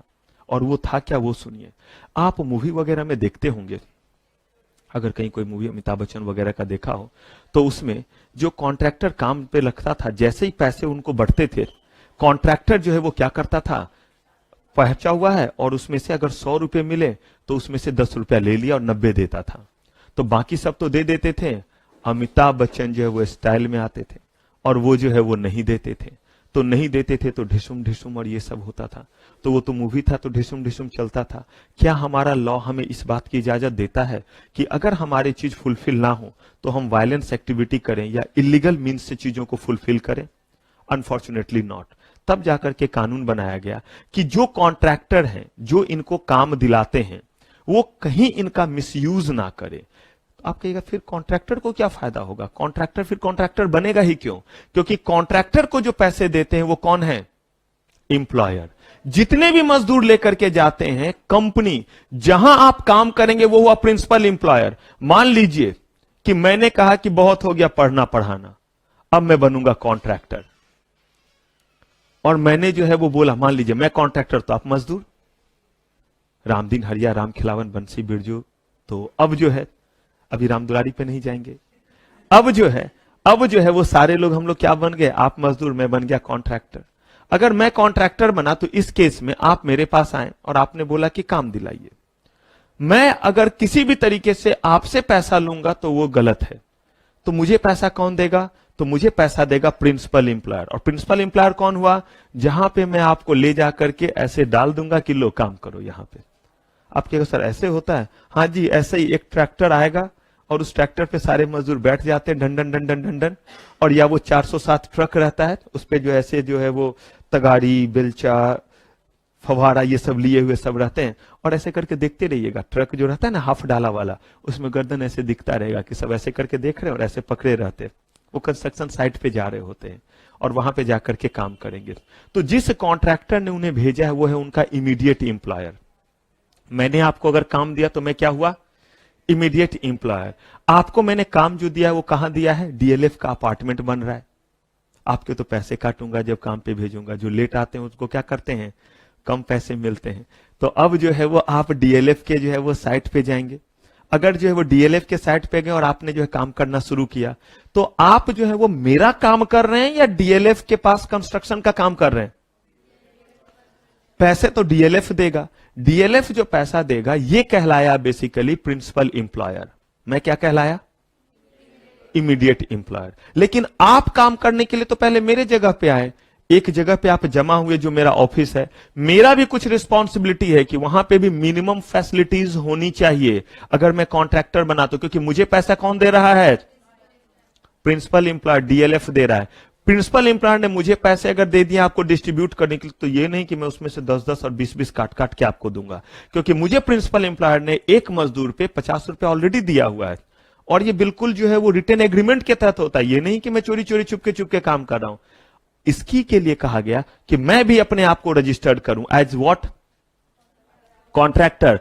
और जो लोग कॉन्ट्रैक्ट लेबर से काम कराना चाह रहे हैं, जो इस्टेब्लिशमेंट, हाँ बस एक सब्सटेंशियल नंबर होना चाहिए, उनको भी बोला गया कि आप भी अपने आप को रजिस्टर करवाइए, ताकि हमें पता रहे कि अगर वहां पे कॉन्ट्रैक्ट लेबर काम कर रहा है तो उनको आप वही फैसिलिटी दे रहे हैं जो अपने रेगुलर लेबर को दे रहे हैं या नहीं दे रहे हैं। याद कीजिए, हर जगह जब हमने पढ़ा है तो हम लोगों ने लॉ में नहीं बोला है कि this facility is also available for contract labour. Bonus के बारे में बात करते हैं, ग्रेचुइटी के बारे में बात कर रहे थे हम लोग, या जब हम लोग बात कर रहे थे एम्प्लॉय कंपनसेशन एक्ट के बारे में, ईएसआई एक्ट के बारे में बात कर रहे थे, हर जगह हम कहते थे कि सिर्फ और सिर्फ वो नहीं जो वहां पे वर्क करे, बल्कि वो किनके द्वारा? कॉन्ट्रैक्ट लेबर भी है तो भी वो क्या होंगे? इस एक्ट के दायरे में आएंगे। तो इन्हीं चीज के लिए एक्ट बना जिसमें कॉन्ट्रैक्टर की कुछ जिम्मेदारी होगी और कुछ उनके ऊपर लीगल प्रोविजन कि वो अपने आप को जो है क्या करे? रजिस्टर्ड करे। कुछ जिम्मेदारी किसके ऊपर आएगी? कुछ जो आएंगे जो लोग कॉन्ट्रैक्ट लेबर को क्या कर रहे हैं? एम्प्लॉय कर रहे हैं। तो इन्हीं चीजों के लिए यहां पे रूल दिया। बड़ा छोटा सा एक्ट है, पर्पस बस इतना ही है कि कॉन्ट्रैक्ट लेबर को किसी भी तरीके से क्या ना किया जाए, किसी तरीके से उनके ऊपर हार्डशिप ना लगाया जाए, उन्हें जो है वो अनरीजनेबली जो है वो टॉर्चर ना किया जाए और उनका कंडीशन मिजरेबल ना रहे। यही पर्पस है। कहा गया कि इससे अच्छा कॉन्ट्रैक्ट लेबर हटा ही दो। कहा गया कि अगर हटा देंगे तो जो थोड़े से काम मिल रहे रामदीन को वो भी नहीं मिलेगा। हाँ, लेकिन इस एक्ट में ये भी लिखा हुआ है, देखिए पूरा नाम क्या है? Abolition act. और हमने कहा कि अगर हम पहले रेगुलेट करने की कोशिश करेंगे, लेकिन अगर हमें लगता है कि इस तरह के काम में कॉन्ट्रैक्ट लेबर के साथ बहुत ज्यादती हो रहा है, तो हम वहां नोटिफिकेशन ले आएंगे और कह देंगे कि इस तरह के काम में कॉन्ट्रैक्ट लेबर, इस तरह के इस्टेब्लिशमेंट कॉन्ट्रैक्ट लेबर काम, अगर कॉन्ट्रैक्ट लेबर काम नहीं करेगा तो उनको कौन से लेबर रखने पड़ेंगे? Regular labour. और ये रेगुलर लेबर वो कहां से लाएंगे? जो लेबर है उन्हीं में से तो किसी को क्या करेंगे, लेकिन कहा गया ये अंत में करते हैं, जब हमें लगता है कि उस जगह पे लाख कोशिश करने के बाद भी कॉन्ट्रैक्ट लेबर के चीजों को जो है वो ठीक से रेगुलेट नहीं किया जा सकता है तो करते हैं। अब देखिए ये एक्ट आपका एप्लीकेबल है कब, हर वो इस्टेब्लिशमेंट जहां कितने लोग काम कर रहे हैं, ठीक से पढ़िए 20 और 20 लोग, लेकिन कैसे, एज नॉर्मल लेबर नहीं। अगर कोई इस्टेब्लिशमेंट है जहां पे कॉन्ट्रैक्ट लेबर की संख्या कितनी है तो उस पे ये एप्लीकेबल होगा, यानी उनको ये प्रोविजंस फुलफिल करने होंगे। साथ ही साथ कह रहे हैं किस कॉन्ट्रैक्टर पे, अच्छा ये दो बार क्यों लिखा, एक बार इस्टेब्लिशमेंट एक बार कॉन्ट्रैक्टर। भाई ये इस्टेब्लिशमेंट का मतलब प्रिंसिपल एम्प्लॉयर हमारे हैं, डीएलएफ जैसे कंपनी, उनके ऊपर यह है कि अगर वो 20 या 20 से ज्यादा लोगों से क्या कराते हैं, मजदूरी कराते हैं, और वो कैसे मजदूर हैं, कॉन्ट्रैक्ट लेबर, तो उनके ऊपर एप्लीकेबल है। और वो कॉन्ट्रैक्टर जिसके जो है वो पास कितने लेबर हैं, 20 या 20 से ज्यादा। अगर मेरे पास 5 ही लेबर है, मैं कॉन्ट्रैक्टर हूं, तो इसका मतलब ये नहीं कि मैं कॉन्ट्रैक्टर नहीं हो सकता, मुझे मिलेगा कमीशन, लेकिन उस केस में ये एक्ट एप्लीकेबल नहीं होगा। इसके लिए कहा गया कि रीजनेबली कम से कम मेरे अंडर कितने वर्कर होने चाहिए, 20 होने चाहिए, मेरे अंडर वर्कमैन होने चाहिए। क्लियर है? तो देखिए दोनों में 20-20 है तो काम याद रखना आसान है। ये एक्ट दो लोगों पे एप्लीकेबल है, कॉन्ट्रैक्टर पे भी और प्रिंसिपल एम्प्लॉयर पे, यानी इमीडिएट एम्प्लॉयर पे भी और प्रिंसिपल एम्प्लॉयर पे। दोनों के केस में कहा गया कि वो अगर 20 लोगों को क्या करते हैं, अपॉइंट करते हैं एज व्हाट, कॉन्ट्रैक्ट लेबर, तो उनके ऊपर ये एप्लीकेबल है। ऑब्जेक्ट हमें पता है कि कॉन्ट्रैक्ट लेबर को जो है वो फैसिलिटी मिले जो बाकियों को मिलता है, और अगर नहीं मिल सकता है तो अंत में उस जगह पे हम रूल बना देंगे कि वहां कॉन्ट्रैक्ट लेबर से काम नहीं कराया जाए। रजिस्ट्रेशन ऑफ एस्टैब्लिशमेंट, अब बताइए प्रिंसिपल एम्प्लॉयर क्लियर है, जो काम देगा, यानी जो अपने पास किसको अपॉइंट करेगा, कॉन्ट्रैक्ट लेबर को। क्या कहा गया उनको, एम्प्लॉइंग हाउ मेनी, 20 और मोर वर्कर थ्रू द कॉन्ट्रैक्टर और the contractors on deposit of required fee in form. कोई बात नहीं, फी तो देना ही पड़ेगा, लेकिन कह रहे हैं कि तब ये एप्लीकेबल है जब कितने लोगों को आप अपॉइंट करते हैं, 20, और तो आप अपने आप को क्या करेंगे, रजिस्टर करवाएंगे, ताकि हमें पता रहेगा कि कौन कौन से ऑर्गेनाइजेशन है जहां पे कॉन्ट्रैक्ट लेबर क्या कर रहे हैं, वर्क कर रहे हैं। लाइसेंस किनको लेना है, तो देखिए इस्टेब्लिशमेंट को क्या कराना पड़ेगा, बस वर्ड ये ध्यान रखिएगा, कॉन्ट्रैक्टर के केस में क्या बोला गया वर्ड, लाइसेंस लेना पड़ेगा। ये फॉर्म का नाम लिखा हुआ है, याद रहे तो अच्छी बात है, वरना ये याद रहेगा, इसमें मतलब मुझे कॉन्फिडेंस नहीं है कि इतने फॉर्म वगैरह याद रख पाना मुश्किल होता है, बस इसलिए मैंने लिख दिया कि कभी कभी गलती से याद रह भी जाता है। अगर गलती से याद रह गया तो गलती से एग्जाम में लिख देंगे, नहीं तो कम से कम ये बात जरूर लिखेंगे कि ऑन एंगेजिंग हाउ मेनी, 20 और मोर, यानी दोनों को क्या करना है, एक रजिस्ट्रेशन और लाइसेंस का। Welfare measures to be taken by contractor, लेकिन किन कॉन्ट्रैक्टर के ऊपर ये एप्लीकेबल है, जिनके पास कितने हैं और उन्होंने अपने आप को क्या लेना पड़ेगा, और तब हम देखेंगे कि वो ये कंडीशन फुलफिल कर रहे हैं या नहीं कर रहे हैं। 1 or more canteen shall be provided and maintained if 100 or more contract labor employed by the, जल्दी मुझे बताइए ये कैंटीन कहां के बारे में बात कर रहे हैं, प्रिंसिपल एम्प्लॉयर के पास या कॉन्ट्रैक्टर के पास ना। प्रिंसिपल एम्प्लॉयर को लेकर के हमने ऑलरेडी फैक्ट्रीज एक्ट में पढ़ा हुआ है, बताइए कितने लोगों के रहने पे कैंटीन जरूरी है,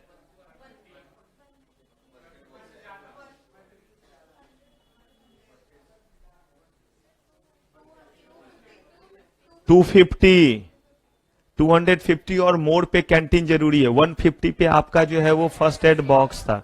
तो वो तो एम्प्लॉयर के लिए तो ऑलरेडी हमने पढ़ा हुआ है, किस एक्ट में, फैक्ट्रीज एक्ट में, कि अगर कहीं पे जो है वो 250 या उससे ज्यादा है तो कैंटीन आपको प्रोवाइड करना पड़ेगा। कैंटीन को तो ये नहीं कि मुफ्त में रामदीन खाएगा, चक के पिज्जा और बर्गर दबाएगा, बोला गया नहीं, एक कैंटीन और उसमें वो खाना होना चाहिए जो वो अफोर्ड कर सके और वो पे करके ही खाएगा, लेकिन कम से कम हो अवेलेबल। क्योंकि जहां 250 लोग काम करे, जरा सोचिए बड़ा ऑर्गेनाइजेशन होगा या नहीं होगा।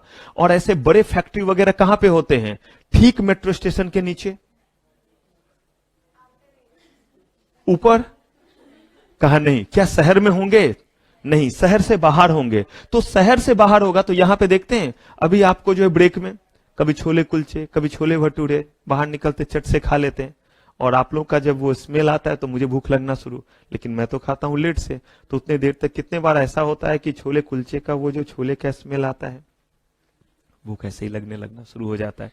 तो यहां पे देखिए कितना आसानी से चीजें मिल जाता है, नहीं मिल जाता है, आप बाहर निकलते ले लेते, क्यों? क्योंकि आप जो है उस सिटी में हैं। लेकिन यही अगर आप ऐसे जगह है जहां पे दिन भर में एक बस तो उस जगह से होकर के जाएगी, फिर शाम को एक बस आएगी, वो भी गवर्नमेंट की, जो शहर की तरफ जाएगी। ऐसे में अगर राम दुलारी से पंगा हो गया राम दिन का, और उस दिन टिफिन लेके नहीं गया, तो जरा बताइए वो खाएगा क्या? इसीलिए वहां कैंटीन का होना क्या है, जरूरी है। अब ये कह रहे हैं किसको अपॉइंट करने, ये किसको करने के लिए, प्रिंसिपल एम्प्लॉयर को या कॉन्ट्रैक्टर को? कॉन्ट्रैक्टर को क्यों कर रहे हैं? वहां पे काम करेगा जो वहां कैंटीन होना चाहिए। कहा भैया वहां आकर के जमा तो वहीं हो रहा है और वहीं से ही काम के लिए कहीं जाएगा ना, तो उस दौरान भी तो 100 या 100 से ज्यादा लोग हैं, इसका मतलब बड़ा कॉन्ट्रैक्टर है। यानी उस जगह पे जहां पे हो सकता है चीजें थोड़ा क्या हो, दूर हो, तो ऐसे केस में उनको क्या प्रोवाइड करना पड़ेगा? इसका मतलब ये मत समझिएगा कि कैंटीन में मुफ्त में मिलेगा। कैंटीन होना चाहिए जहां इटेबल अवेलेबल हो, और ये वो इटेबल हो जो लोग क्या कर सके, अफोर्ड कर सके। ये नहीं कि 5 स्टार होटल बना देंगे जहां पे चाय जो है वो 1700 रुपए की मिलेगी। फर्स्ट एड फैसिलिटी, क्योंकि जहां पे लोग हैं वहां पे क्या होना चाहिए, फर्स्ट एड। ये सब कॉन्ट्रैक्टर को लेकर के, एम्प्लॉयर को लेकर के तो हर चीज हमने पढ़ लिया है। कहां पे? वही तो प्रिंसिपल एम्प्लॉयर है जो हमने फैक्ट्रीज एक्ट में पढ़ा। Number of drinking water, latrines and washing facility, यानी कि जहां पे लोग रहेंगे, लॉ में प्रोविजन है, जहां पे रहेंगे वहां पे ये सारा फैसिलिटी क्या होना चाहिए, उनके लिए अवेलेबल होना चाहिए। कह रहे हैं कि प्रिंसिपल एम्प्लॉयर की कोई लायबिलिटी है? कहां है? To ensure provision for what, rest room, sufficient supply of drinking water, ये सारा का सारा चीज। वैसे ही जो चीज हमने कहां पढ़ा हुआ था, फैक्ट्रीज एक्ट में, वो किन के ऊपर होगा, प्रिंसिपल एम्प्लॉयर।